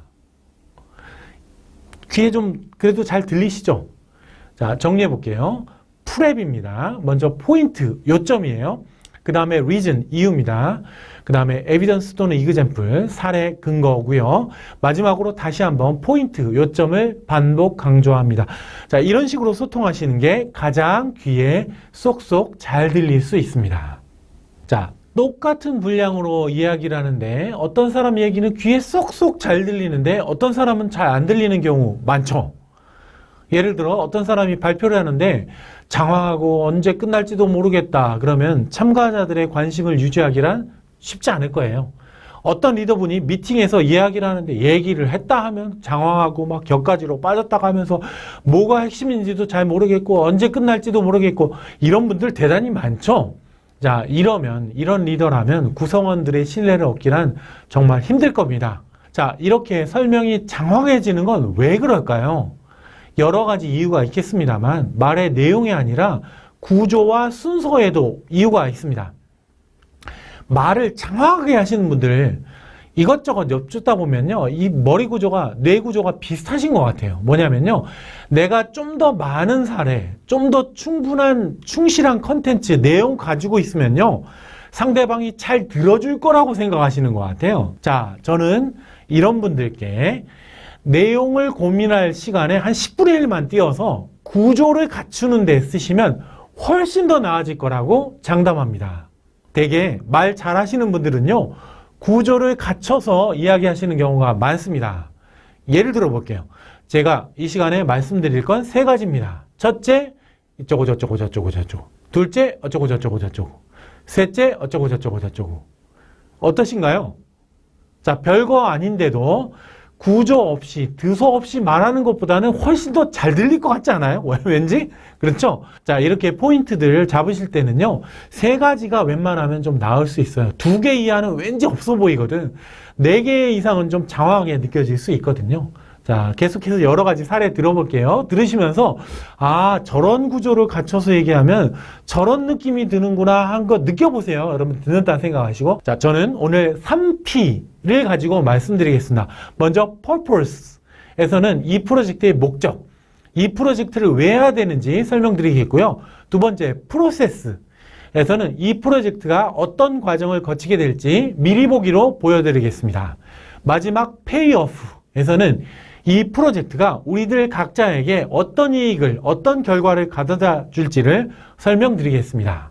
저는 when, why, how로 설명드리겠습니다. when에서는요, 이 상품은 도대체 언제, 어느 상황에서 쓰는 게 좋을지 설명드리겠고요. why에서는요, 그 상황에서 왜 이 상품이 도움이 되는지 설명드리겠습니다. how에서는요, 그 상황에서 이 상품을 어떻게 쓰면 가장 최적화하게 되게 쓸 수 있는지 말씀드리겠습니다. 자, 저는 이번 발표를 출발점, 목적지, 경로 이렇게 세 가지로 설명드리겠습니다.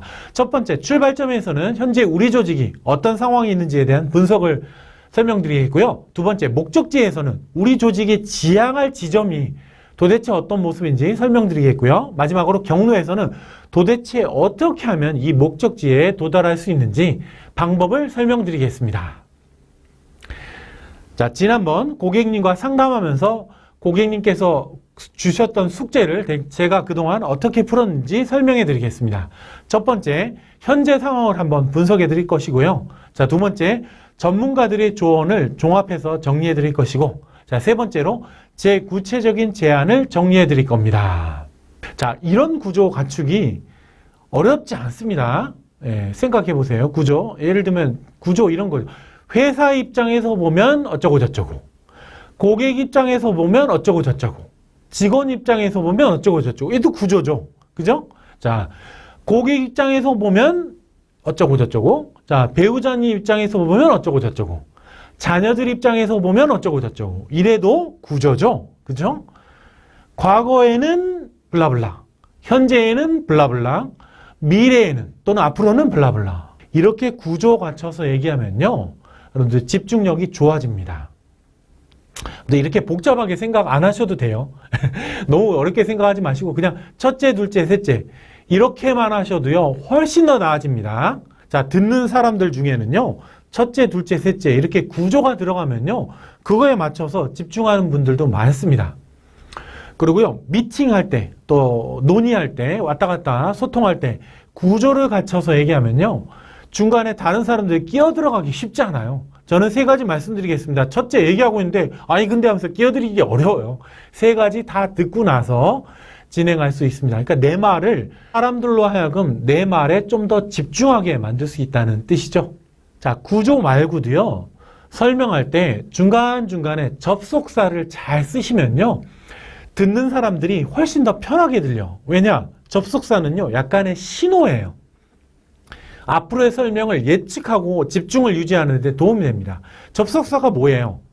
예를 들어 볼게요. 제가 왜냐하면, 그러므로, 반면에, 예를 들자면, 다른 측면에서 보자면, 다른 차원에서 보면, 다른 입장에서 보면, 다른 시각에서 보면, 결론적으로, 마지막으로, 뭐 이런 게 접속사입니다. 이해 가시죠? 이런 말 들으면요, 듣는 사람이 아, 이게 이런 맥락에서 이렇게 되는구나, 앞으로는 이런 내용 나오겠구나 하면서 훨씬 더 잘 들립니다. 자, 이렇게 구조를 갖춰서 설명하시면요, 설명하는 본인도 좋아요. 기억할 때 도움됩니다. 아니, 구조가 있으니까 훨씬 더 잘 기억나거든요. 구슬이 서말이라도 꿰어야 보배다, 이런 말이 있죠. 그래서 뭔가 설명하실 때는 먼저 구조를 갖춰 놓으세요.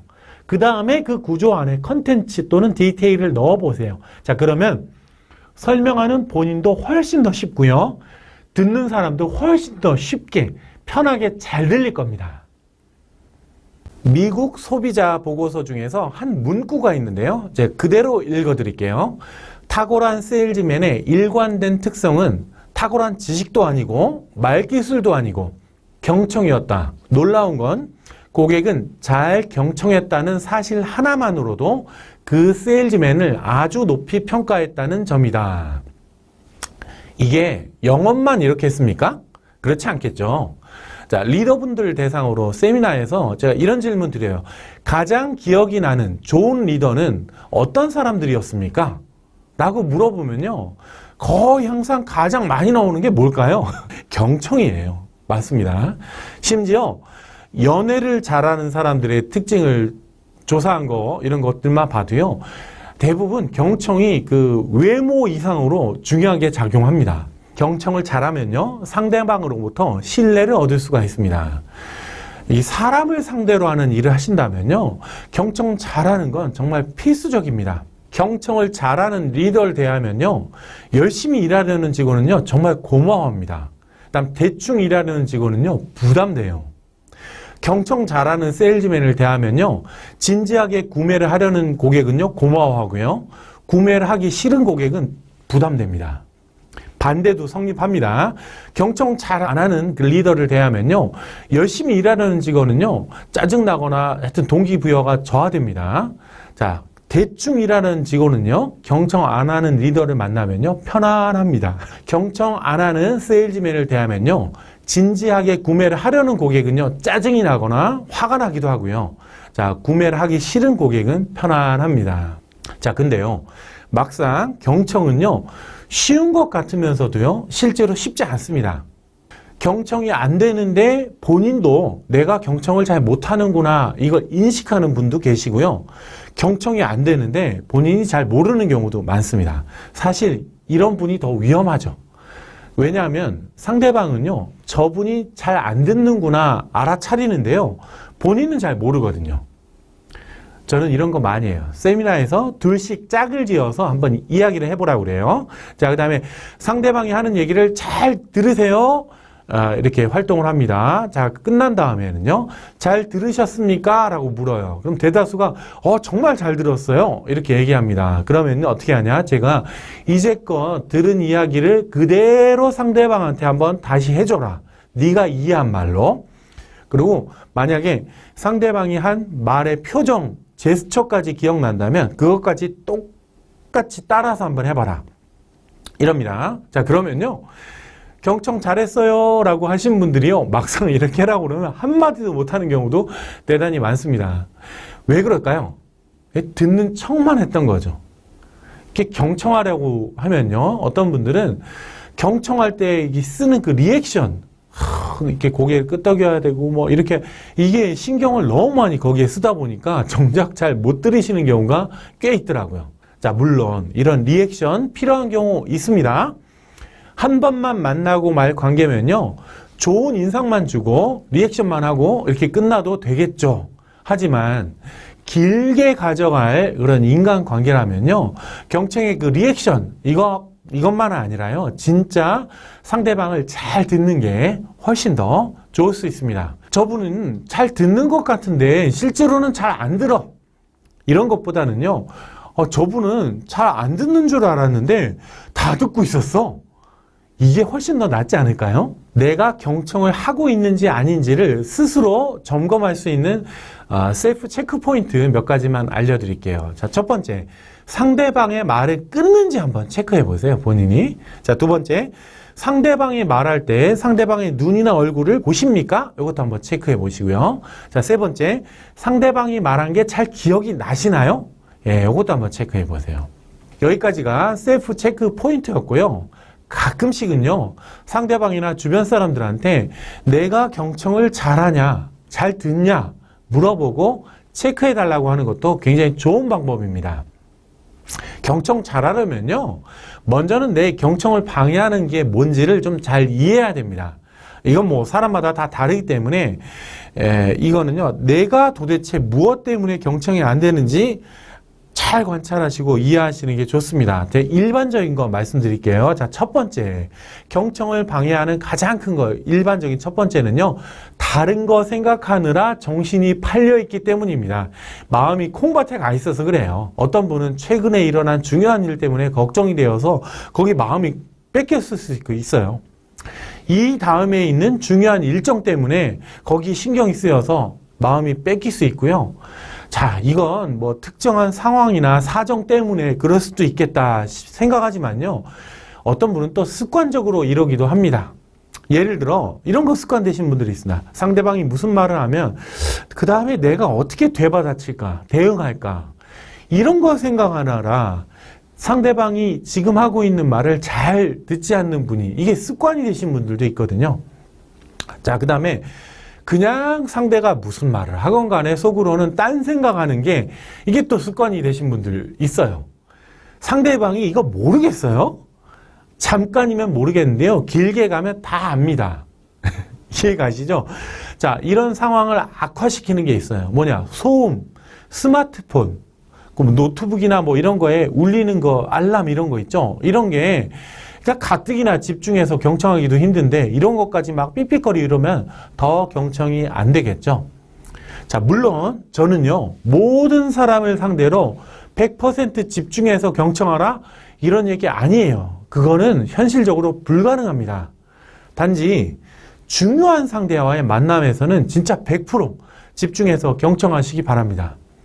만일 내가 그날 다른 일 때문에 신경이 쓰여서 집중이 안 된다? 그게 예측이 되면요. 상대방한테 미리 얘기하는 것도 좋은 방법이에요. 님과의 미팅에 정말 제가 집중하고 싶은데요. 제가 정말 오늘 집중이 안 될 것 같아서 그런데요. 죄송하지만 좀 일정 옮겨도 될까요? 자, 이렇게 말한다면요. 상대방이 무례하다고 느끼지는 않을 거예요. 자, 경청을 방해하는 두 번째는요. 선입관 때문에요. 뭔가 이렇게 걸러서 듣고 다르게 듣고 하는 겁니다. 상대방 이야기를 집중해서 들었는데도 불구하고 뒤에 확인해 보면 전혀 다르게 기억하고 있는 사람들 종종 있죠. 자, 이런 거를 경청했다고 보긴 힘듭니다.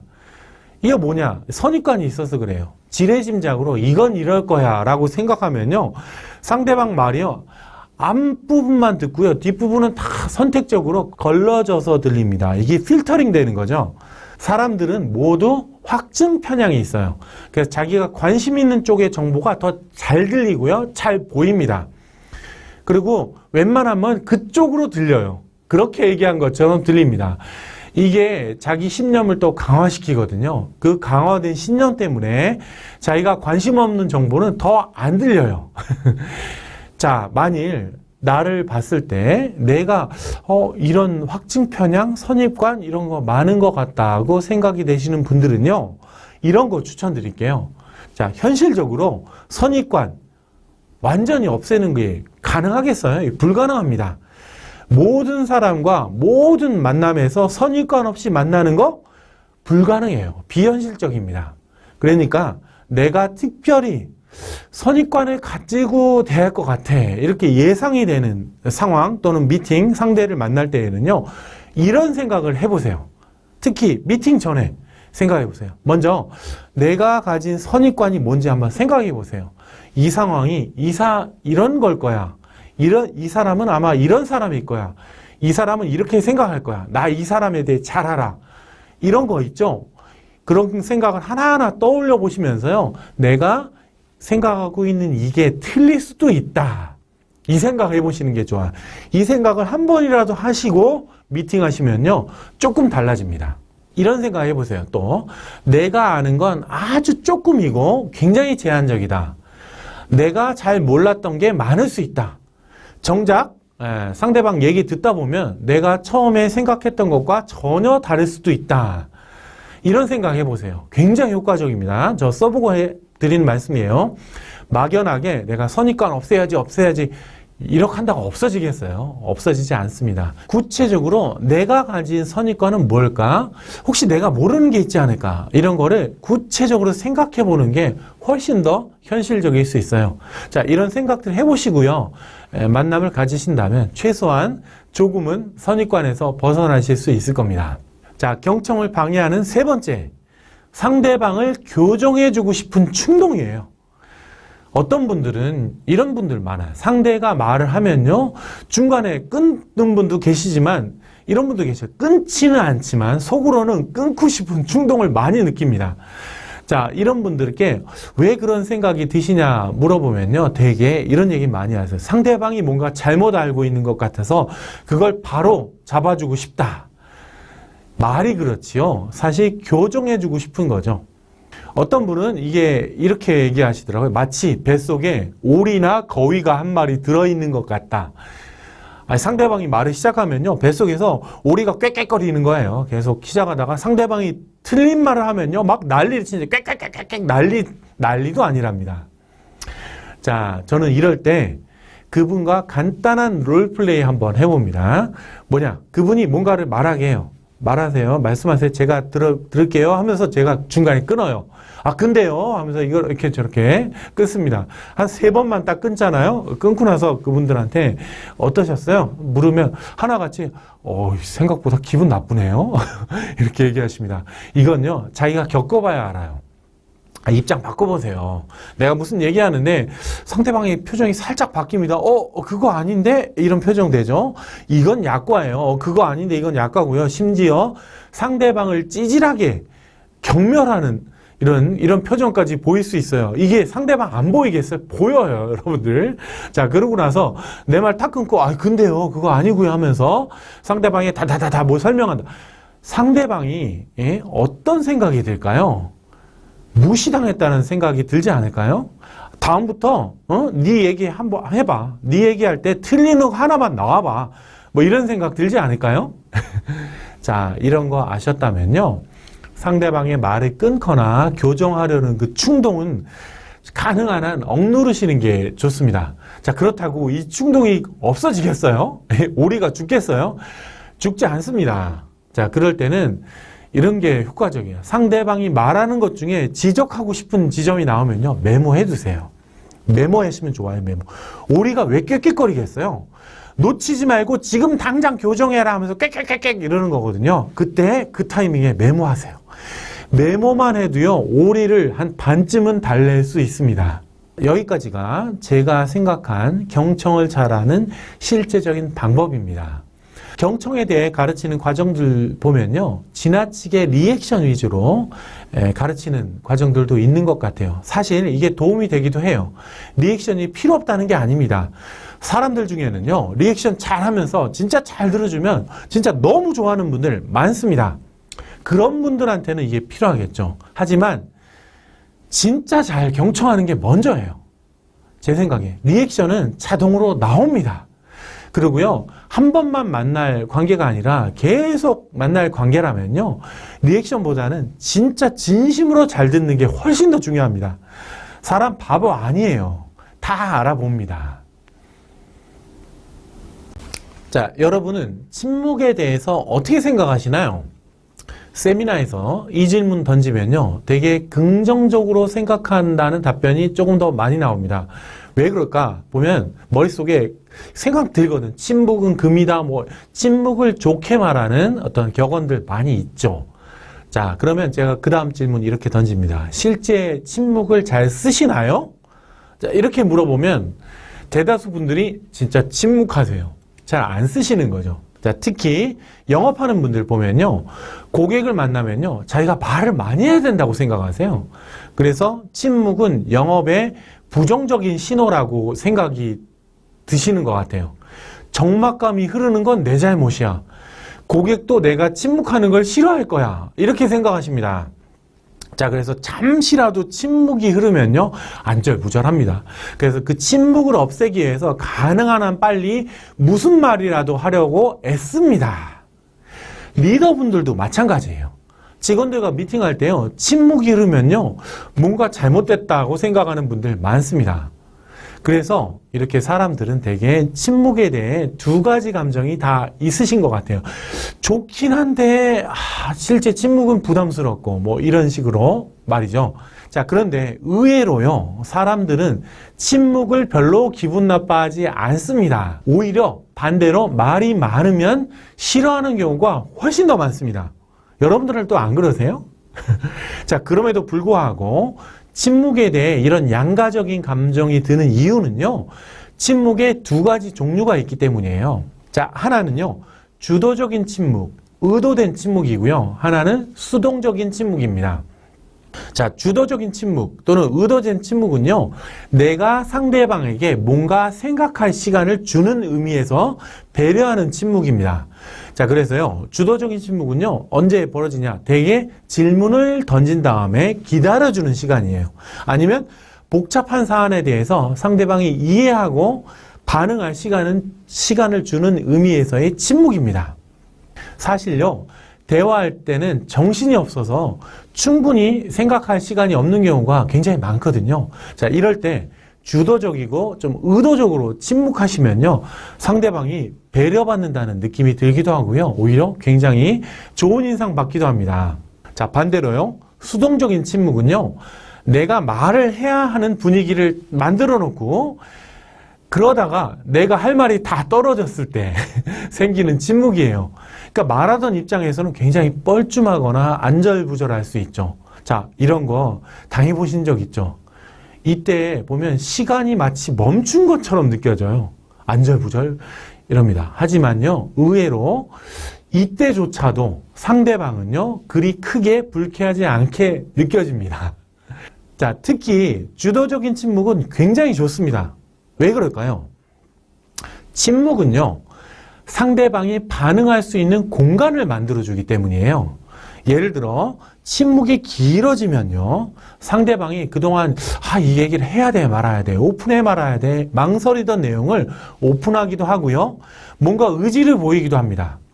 그리고 어떤 때는요, 이런 반응들을 통해서 이분이 내 생각과 좀 전혀 딴 생각을 하고 있었구나, 이런 걸 알게 되기도 합니다. 예를 들어 볼게요. 영업에 이런 거 흔한이에요. 어느 순간에 고객이 구매의 결정적인 순간이 왔어요. 자, 그래서 영업하신 분이 어떻게 생각하십니까? 라고 물었습니다.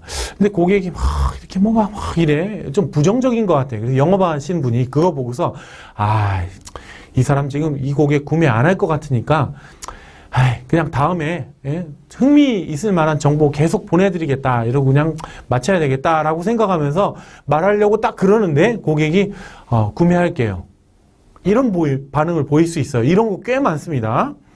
그러면 이제 영업하신 분이 방금 좀 고민을 좀 하셨던 것 같은데요? 이렇게 물어보면 고객이 되게 뭐라 그러냐, 이걸 하나 구매할까, 2개 더 구매할까 고민했거든요. 예, 이런 경우 상당히 많습니다. 이런 때에는 영업하신 분 이렇게 생각하죠. 말 안 하길 참 잘했다. 예, 여러분들 이런 거 은근히 많습니다. 대화할 때는요, 항상 중간중간에 상대방이 반응을 할 공간, 여지를 두면서 대화해야 됩니다. 쉴 틈 없이 말하는 분들이 있죠. 그런 분들은 상대방도 반응을 할 틈이 없어요.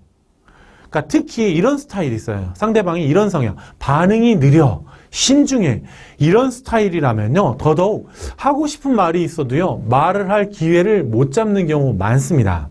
자, 그러니까요, 상대방이 이럴 것이다 너무 이렇게 선입관 가지지 마시고요, 침묵하고 그냥 기다려주세요. 자, 그러면 여러분의 생각과 조금 다른 일이 벌어질 수 있습니다. 침묵은요, 마치 진공과 같아요.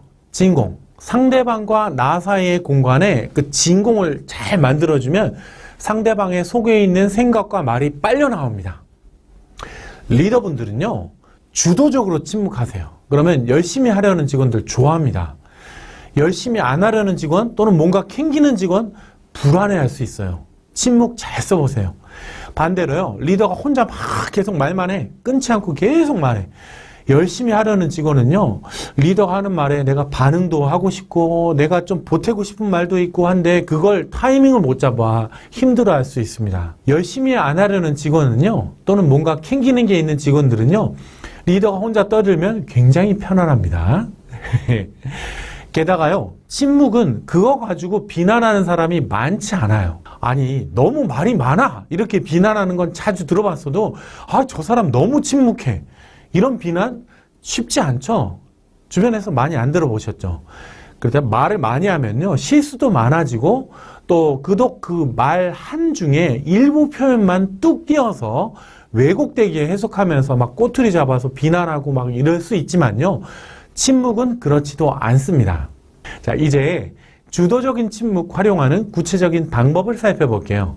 자, 첫 번째, 상대방이 누구든요, 대화할 때 먼저 전반부, 앞부분은 상대방의 이야기를 충분히 듣고 나서 후반부에는 자신의 이야기를 한다는 생각을 가지고 임하시는 게 좋습니다. 자, 이러려면은 질문을 잘 하든지 아니면 미리 잘 준비하든지 이렇게 해야 되거든요. 자, 그래야 상대방의 이야기를 듣고 파악할 수가 있겠죠. 반대로 전반부에 내 얘기부터 막 시작한다 그러면 여러분의 이야기가 딱 멈추는 그 시점에 여러분들은 수동적인 침묵으로 들어가서 굉장히 뻘쭘한 시간이 오기가 쉽습니다. 자, 두 번째. 질문을 던지거나 상대방이 생각할 시간을 줄 때에는 최소한 5초는 침묵한다 생각하시고 좀 버티시는 게 좋아요. 해볼게요, 지금. 1, 2, 3, 4, 5. 이게 대략 5초잖아요. 5초가 여러분들 상당히 깁니다. 생각보다 길어요. 특히 여러분들의 성향이 말이 많고 막 침묵을 싫어하시는 성향이라면요. 이게 진짜 길 거예요. 자, 하지만 상대방은 그렇게 느끼지 않을 수 있습니다. 머릿속으로 이 생각하세요. 내가 5초도 못 버티면 내가 진짜 배려심 없는 거다. 이렇게 생각하시고 침묵하세요. 그러면 훨씬 더 쉬울 수가 있습니다. 자, 세 번째, 침묵할 때는요, 표정도 중요합니다. 친절한 미소 지으면서 침묵하시고 좀 사려 깊고 배려 깊은 표정, 상대방 반응 기다린다는 표정으로 침묵하세요. 자, 별거 아닌데도요, 한 끗 차이로 침묵할 때 이렇게 째려보면요, 굉장히 이상한 분위기 될 수 있어요. 그럼 상대방이 굉장히 무서워할 수 있습니다. 뻘쭘하거나 이상할 수 있어요. 한 끗 차이예요. 자, 그러니까요, 밝고 친절하고 배려심 있는 표정으로 상대방을 보면서 침묵하시는 게 좋습니다. 카토의 명언으로 마무리하겠습니다. 나는 말하는 것이 침묵하는 것보다 확실히 좋다는 생각이 들 때에만 말한다. 질문 드릴게요. 정직한 게 좋을까요? 어떤 때는 현실적으로 있는 그대로 이야기하기가 힘든 때도 있잖아요. 자, 이럴 때는 어떻게 하면 좋을까요? 이런 문제를 접할 때요, 어떤 분들은 현실적으로 정직하게 얘기하지 못하는 일도 있을 수 있다고 생각하시고, 자, 반대로 어떤 분들은 무조건 100% 정직해야 한다. 이렇게 생각하시는 분도 계십니다. 예상을 하셨겠지만 저는 거짓말은 절대 안 하시는 게 좋다라고 말씀드리고 싶습니다. 제가 이런 말씀 드리는 건요, 윤리도덕 차원이 아니라요, 거짓말이 현실적으로 별로 유익하지 않기 때문입니다. 유태인들은요, 물론 뭐 유태인들하고 다 그런 건 아니지만 대부분의 유태인 공동체에서는요, 어릴 적부터 거짓말을 하지 말라고 교육을 시킵니다.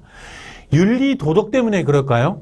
물론 그런 이유도 없진 않겠지만 아마도 이거는 유태인들이 오랫동안 상업, 비즈니스에 종사하면서 얻은 지혜 같아요. 이게 비즈니스는 신뢰가 기본이거든요.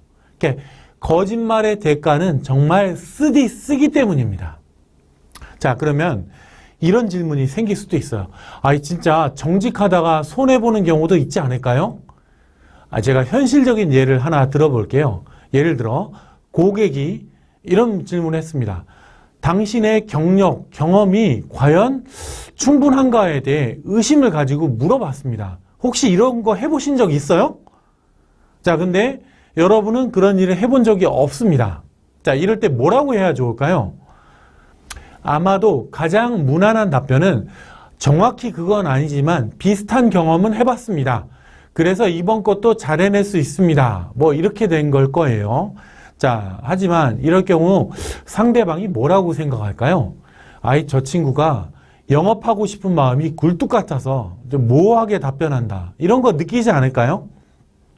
특히 좀 눈치가 빠른 고객일수록 이런 경우가 많습니다. 다른 경우를 생각해 볼게요. 자, 어떤 사람은요, 고객의 눈을 똑바로 보면서요, 솔직히 말씀드리면요, 그런 건 해보지 않았습니다. 이렇게 한다면요, 고객은 아마도 이 친구는 최소한 정직하네, 이런 생각하겠죠. 예. 그러면 만일 눈치가 빠르고 경험이 많은 고객이라면 이 정직함 자체를 높이 살지도 모릅니다. 또 경험이 없는 사람과 일하고 싶지 않은 고객이라면 약간 실망할 수도 있죠. 자, 이럴 때 이 뒤에 이렇게 붙이면 되죠. 대신 우리 회사에 이러이런 시스템 또는 이러이런 부서의 도움을 받는다면 잘 해낼 수 있을 겁니다. 이러면 어떨까요? 아마도 앞의 경우보다는 고객이 일단 이분의 정직함에 점수를 주고 시작하게 되지 않을까요? 여러분이 고객이라면 어떨 것 같으세요? 모호하게 답변해서 순간의 위기를 모면하려는 것과 정직하게 인정을 하되 다른 부분에 대안을 찾아서 가져오는 분 중에 누구를 택할 것 같으세요? 나는 저라면 절대적으로 후자를 선택할 것 같습니다. 아마 많은 사람들 비슷할 거예요. 특히 연배가 좀 있으셔서 여기저기 사기도 당해보고 뭐 거짓말도 당해보고 이런 분들은요, 후자가 절대적으로 더 마음에 들 겁니다. 여러분들 정직하세요. 거짓말은 안 하시는 게 좋습니다. 다음 세 가지를 기억하시면 여러분들 도움이 되실 거예요. 첫째, 거짓말 하면요, 일단 그 자체로 진정성, 설득력이 약화됩니다. 그러니까 소시오패스가 아닌 이상 대부분은요, 거짓말하면 뭔가 캥기고 위축되고 꿀립니다. 이런 게요, 이 소시오패스는 안 그러더라고요. 그러니까 이런 심리가 상대방을 대할 때 그 신뢰, 영향력, 설득력에 영향을 줄 수밖에 없어요. 뭔가 느껴. 표정, 몸짓에서 어색한 거 느낍니다. 메라비안의 법칙 아시죠? 상대방은 7%만 말의 내용에 영향을 받고요. 나머지는 표정, 억양, 바디랭귀지 이런 거에 영향을 받습니다. 자, 두 번째. 최악의 경우 만일 거짓말 한 게 들통이 나면요, 상대방은 이후로는 여러분이 하는 말 잘 믿지 않을 겁니다. 자, 세 번째. 설사 거짓말이 들통이 안 나더라도요, 거짓말을 하고 나면요, 뒷감당이 힘들 수 있어요. 거짓말이 들통이 안 나야 되잖아요. 이것도 어렵거든. 왜냐? 들통 안 내려면 수많은 것들을 기억해야 돼요. 신경 쓰고 앞으로 말할 때 이런 걸 조작을 해야 된단 말이에요. 소위 이 조작들이 많은 경우 또 다른 거짓말을 낳을 수 있습니다. 그 다음에는 또 자세한 걸 기억해야 되고 막 이게 보통 어려운 게 아니에요. 가뜩이나 신경 쓸 것도 많고 에너지 쓸 것도 많은데 이런 거 에너지 쓸 필요 없습니다. 자, 그럼에도 불구하고요, 만일 100% 정직한 거에 대해 조금 찜찜한 분들 있다면요, 추가로 말씀드릴게요. 자, 저는 100% 정직화돼 90%만 솔직하자라고 말씀드립니다. 헷갈리죠? 정직하다는 건요, 거짓말을 안 한다는 거고요. 상대방이 묻는 말에 사실만 말하는 거, 이게 정직이고요. 솔직하다는 건요, 상대방이 묻지도 않은 거에 대해 시시콜콜 다 얘기하는 거, 이런 걸 말하는 거예요. 그러니까 100% 정직하되 90%만 솔직하자는 건요, 달리 말하면 거짓말은 절대 하지 말되, 그렇다고 모든 걸 미주알, 고주알, 시시콜콜 다 털어놓을 필요는 없다 입니다. 왜 100%가 아니라 90%만 솔직한 게 좋냐면요, 시시콜콜 다 털어놓는 게 별로 좋지 않은 경우도 있거든요. 부가적인 얘기긴 합니다만 인터스텔라 영화 보시면요, 타스라는 지능형 로봇과 주인공이 대화하는 게 나와요. 주인공이, 야, 이봐 타스, 너의 솔직함 정도는 얼마야? 그랬더니 타스가 90%입니다. 쿠퍼가 90%? 그랬더니 감정을 가진 존재에게 100% 솔직한 건 처세에 어긋나고 소통의 안전도 확보되지 못하기 때문입니다. 이게 로봇의 답변이에요. 그러니까 주인공이 90%가 좋겠군. 이 대화 보면 재밌지 않아요? 우주여행이라는 건요, 한치의 실수도 허용되지 않잖아요. 그런 우주여행에서 그것도 로봇이 90%만 솔직한 게 현실적이다라고 말했죠. 그러니까 실제로 ISS, 우주정거장이죠. 여기서 많은 우주비행사들이요, 좁은 공간에서의 그 인간관계가 굉장히 힘들다고 호소한답니다. 이를 해결하기 위한 프로젝트 훈련도 굉장히 많았다고 해요. 그러니까 너무 솔직하면 힘든 부분 좀 있는 것 같아요. 가족끼리도 사랑하는 관계 안에서도요, 진실을 다 시시콜콜 얘기하면 힘든 경우 있지 않아요? 그런 걸 가지고 거짓말을 한다거나 신뢰를 안 한다거나 이렇게 말하면 곤란해요. 그거는 지혜로운 방법일 수 있습니다. 모든 사실에 미주알, 고주알 다 까발린다고 상대방한테 진실한 것도 아니고요, 상대방한테 도움이 되는 것도 아닙니다. 물론 제 설명 다 듣고도 그래도 나는 상대방한테 100% 솔직할 거야, 이러신 분들은요, 다 그런 성향의 분이라면 100% 솔직해지시기 바랍니다.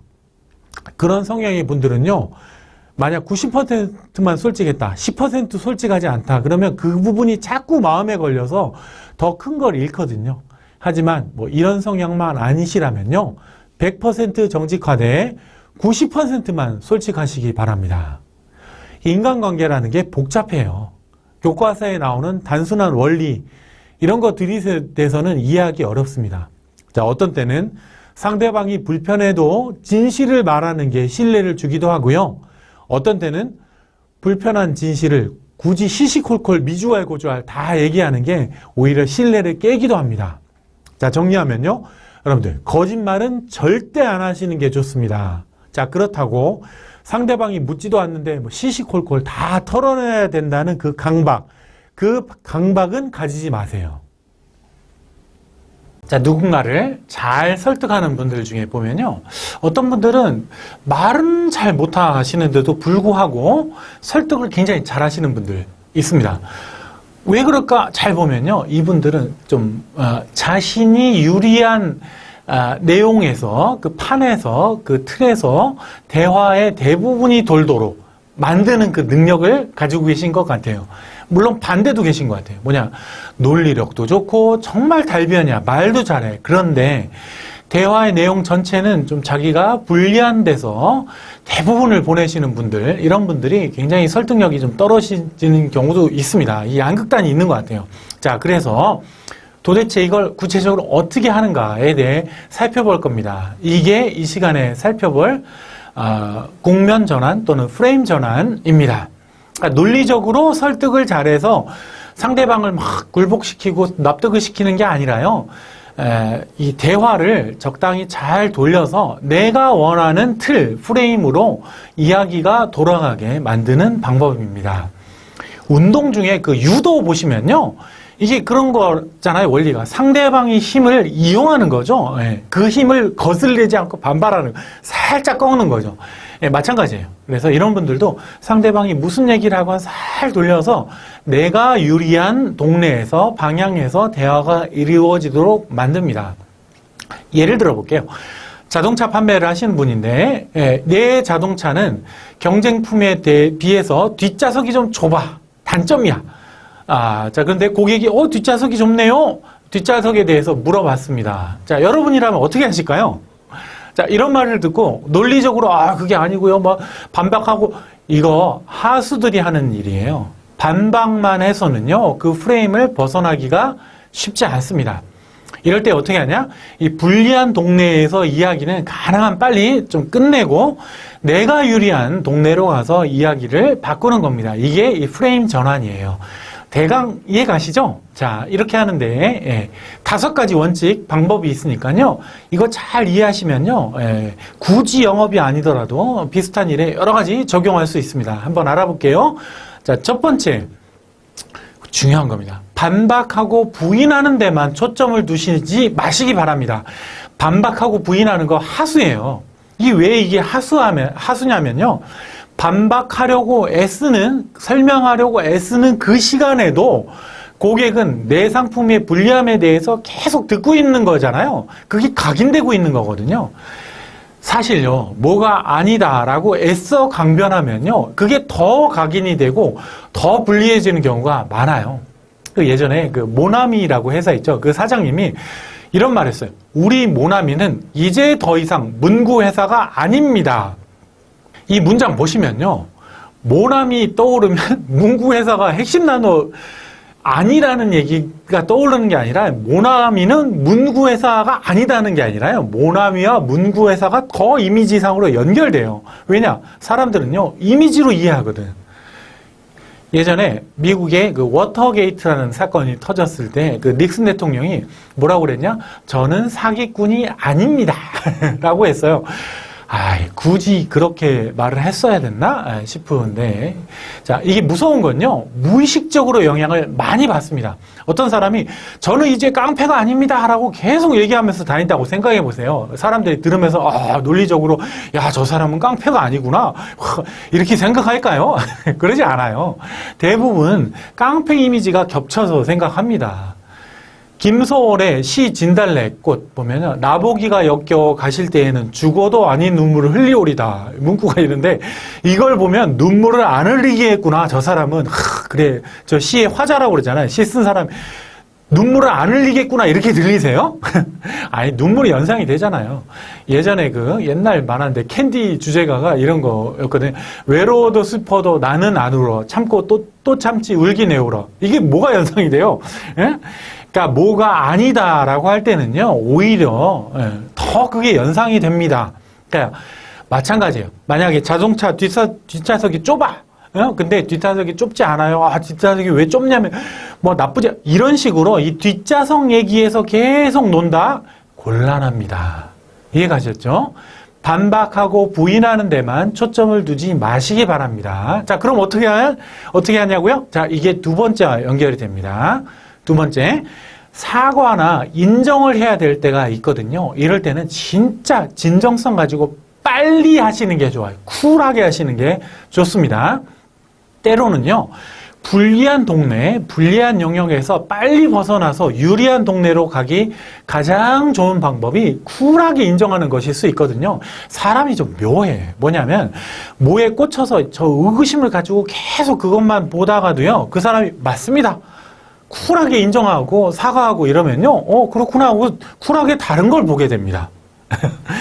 그러니까 뒷좌석이 좁네요 라고 말하면요 이런 거 많아요. 팩트가 정확하다면요 바로 맞습니다. 예, 바로 하는 게 좋아요. 쿨하게 인정하는 게 좋아요. 예, 여기서 중요한 거 쿨한 태도예요. 괜히 꿀려가지고 뭐 좁긴 하죠. 뭐 위축돼서 마지못해 이렇게 하시면요 더 의구심이 생깁니다. 그냥 빨리 쿨하게 하세요. 이러셔야 이 뒤 전환도 쉬워요. 자, 세 번째, 상대방의 주장 중에 말을 길게 할 때 있잖아요. 그러면 일부는 맞고 일부는 틀리다면요, 일부는 긍정하고 일부는 반대하면서 나한테 유리한 방향으로 끌고 가시는 기술을 쓰는 게 좋습니다. 제가 어떤 상황을 좀 말씀드릴 테니까 여러분이 관찰자라면 어떻게 느껴질까 한번 생각해 보세요. 누군가가 막 주저주저 강하게 뭔가 주장을 했어. 자, 첫 번째 사람은 그 사람에 대해 맞습니다. 적극 동의했어요. 예, 두 번째 사람은 아닙니다 하면서 반박을 했어요. 자, 세 번째 사람은 이분의 주장에 저는 동의하는 부분도 있습니다. 뭐냐? 이 부분은 적극 동의합니다. 반면에 말씀하신 부분 중에 요런 부분에 대해서만큼은 좀 동의하기가 힘듭니다. 자, 여러분이라면 누가 가장 설득력 있게 말한 걸로 들리세요? 아마 대부분 세 번째 분일 거예요. 자, 게다가 이 세 번째 사람처럼 반반씩 섞어서 말하면요, 프레임을 전환할 때 굉장히 유리합니다. 이분 주장에 동의하는 부분 있습니다. 예, 이 부분은 저도 적극적으로 동의하고요. 반면에 이 부분은 동의하기가 힘듭니다. 라고 하면요, 상대방이 왜 동의하기 어렵겠냐 묻겠죠. 자, 그러면 그 답변하면서 자연스럽게 자기가 원하는 동네, 그 원하는 영역에서 놀 수가 있습니다. 여러분들 누구를 상대로 얘기를 하시건 간에 이렇게 한번 반반 화법 이런 걸로 한번 섞어서 쓰려고 노력하시기 바랍니다. 만일 그분이 말이 짧게 100% 맞는 팩트만 말한 거라면 쿨하게 적극 동의해야 맞죠. 근데 현실에서는 그분의 말이 100% 맞는 것도 아니고 100% 틀린 것도 아니고 0에서 1에서 99% 사이에서 뭐 맞는 거, 틀린 거 섞이는 경우 많잖아요. 자, 그럴 때 이런 식으로 반반 화법 쓰시는 게 좋습니다. 네 번째, 자, 이렇게 프레임 또는 국면을 전환할 때는요, 말의 순서도 대단히 중요해요. 예를 들어 볼게요. 누군가가 그 성당의 신부님한테 기도하면서 담배를 피워도 되나요? 라고 물어보면 뭐라고 답할 것 같으세요? 곤란하지 않을까요? 예. 반면에 담배를 피우면서 기도해도 되나요? 이렇게 물어보면요, 아마 괜찮다는 답변이 나오기 쉽겠죠. 예. 근데 좀 재밌잖아. 질문이 똑같은 거 아니에요? 담배와 기도를 동시에 하는 거잖아요. 이 두 질문은 똑같은 질문이에요. 예, 근데 순서에 따라 뉘앙스가 완전히 달라지죠. 예, 왜냐하면요, 사람은 맨 마지막에 한 말에 시선이 쏠립니다. 뭐냐? 앞에 한 건 배경이고요, 뒤에 한 건 내용이에요. 첫 번째 질문은요, 앞에 기도하면서가 깔려 있는데 정작 내용은 뒤에 거예요. 담배를 피워도 되냐? 하는 내용이에요. 예, 이런 걸로 들리고요. 두 번째 질문은 기도를 해도 되냐? 그러니까 담배를 피우는 상황은 배경이고요. 기도를 해도 되냐로 들립니다. 그러니까 시선이 기도에 꽂혀요. 이해 가시죠? 여러분이 뭔가에 시선이 쏠리게 하고 싶으면요. 그걸 마지막에 두시는 게 좋습니다. 자, 그러면 자연스럽게 그 주제로 넘어가서 얘기가 돌기 쉽습니다. 자, 아까 제가 반반화법 얘기 드렸는데요. 이분의 주장에 동의하는 부분이 있습니다. 이 부분은 동의하는데 반면에 여기 부분에 대해서는 동의하기 어렵습니다. 이렇게 할지 아니면 이분의 주장에 동의하기 어려운 부분이 있습니다. 이 부분이 이렇고요. 반면에 이 부분에 대해서는 적극 동의합니다. 이렇게 바꾼 거죠. 순서를. 어떤 쪽을 쓸지는 진짜 잘 생각해 보셔야 되겠죠. 왜냐?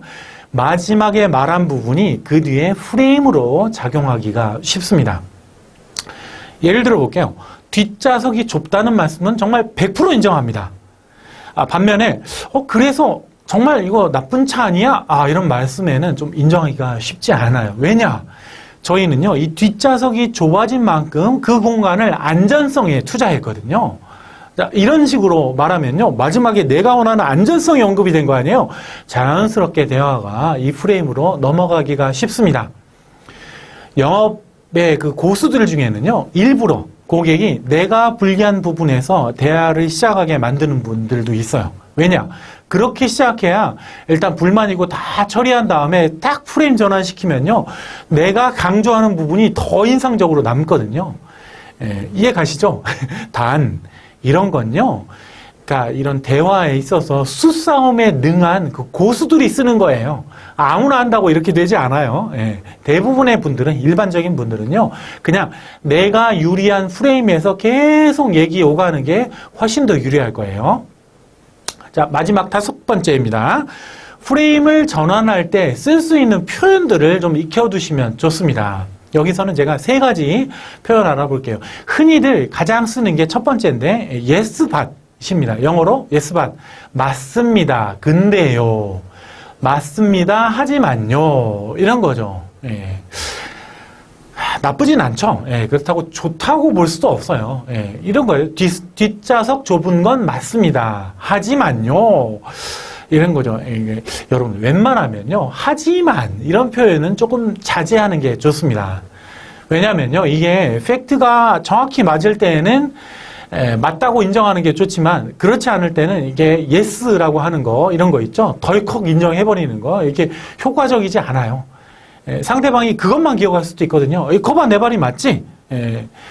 그리고 맞습니다. 하지만 이렇게 들어가는 건요, 이게 상대방이 볼 때는요, 구질구질한 변명처럼 느껴지기가 좀 쉬워요. 이렇게 비슷한 화법들도 좀 있는 것 같아요. yes and, yes so, 우리말로 이런 거죠. 맞습니다. 그리고요. 맞습니다. 그래서요. 이런 건데, 이것도 좀 비슷한 단점이 좀 있습니다. 이게 좋지 않아요. 자, 두 번째. 제가 앞서 언급한 반반 화법이에요. 사실 이게 yes but보다 더 나을 수 있어요. 이거는 인정합니다. 단 요거는 좀 생각이 다릅니다. 이렇게 표현하면요, 오해도 적어지고요, 뒤에 설명도 깔끔해요. 변명처럼 느껴지지 않습니다. 세 번째, 영어로 feel, felt, found라고 불리는 화법입니다. 먼저 상대방의 말에 대해서 네가 그렇게 느끼고 있다는 거 나도 안다 하는 게 영어로는 you feel that 이렇게 되거든요.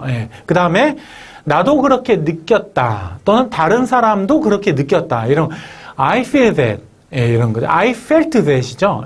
그래서 feel, felt까지 왔죠. 마지막에 알아보니까 이렇더라 저렇더라, 영어로는 찾았다, 알아봤다, 발견했다는 뜻으로 I found that, 이런 겁니다. 어떠세요? 앞에서 나온 표현보다 좀 더 부드럽죠? 맞습니다. 부드럽기도 하고요, 반발감도 훨씬 덜해요. 자, 그런데 you feel that, 이게 영어로는 좀 자연스러운데 우리말로는 어색할 수 있어요. 그래서 felt, found만 쓰셔도 돼요. 저도 그렇게 느꼈습니다. 다른 고객도 그렇게 느꼈습니다. 자, 그런데 알아보니까 이렇더라 저렇더라, 이런 거죠. 뭐 괜찮죠? 나쁘지 않죠? 영업을 체계적으로 배우신 분들이라면 이런 표현들이 좀 더 익숙하실 거예요. 영업을 안 배우셨더라도요, 오늘 알아보신 거 여러 면에서 적용해 보시면 도움이 좀 되실 겁니다.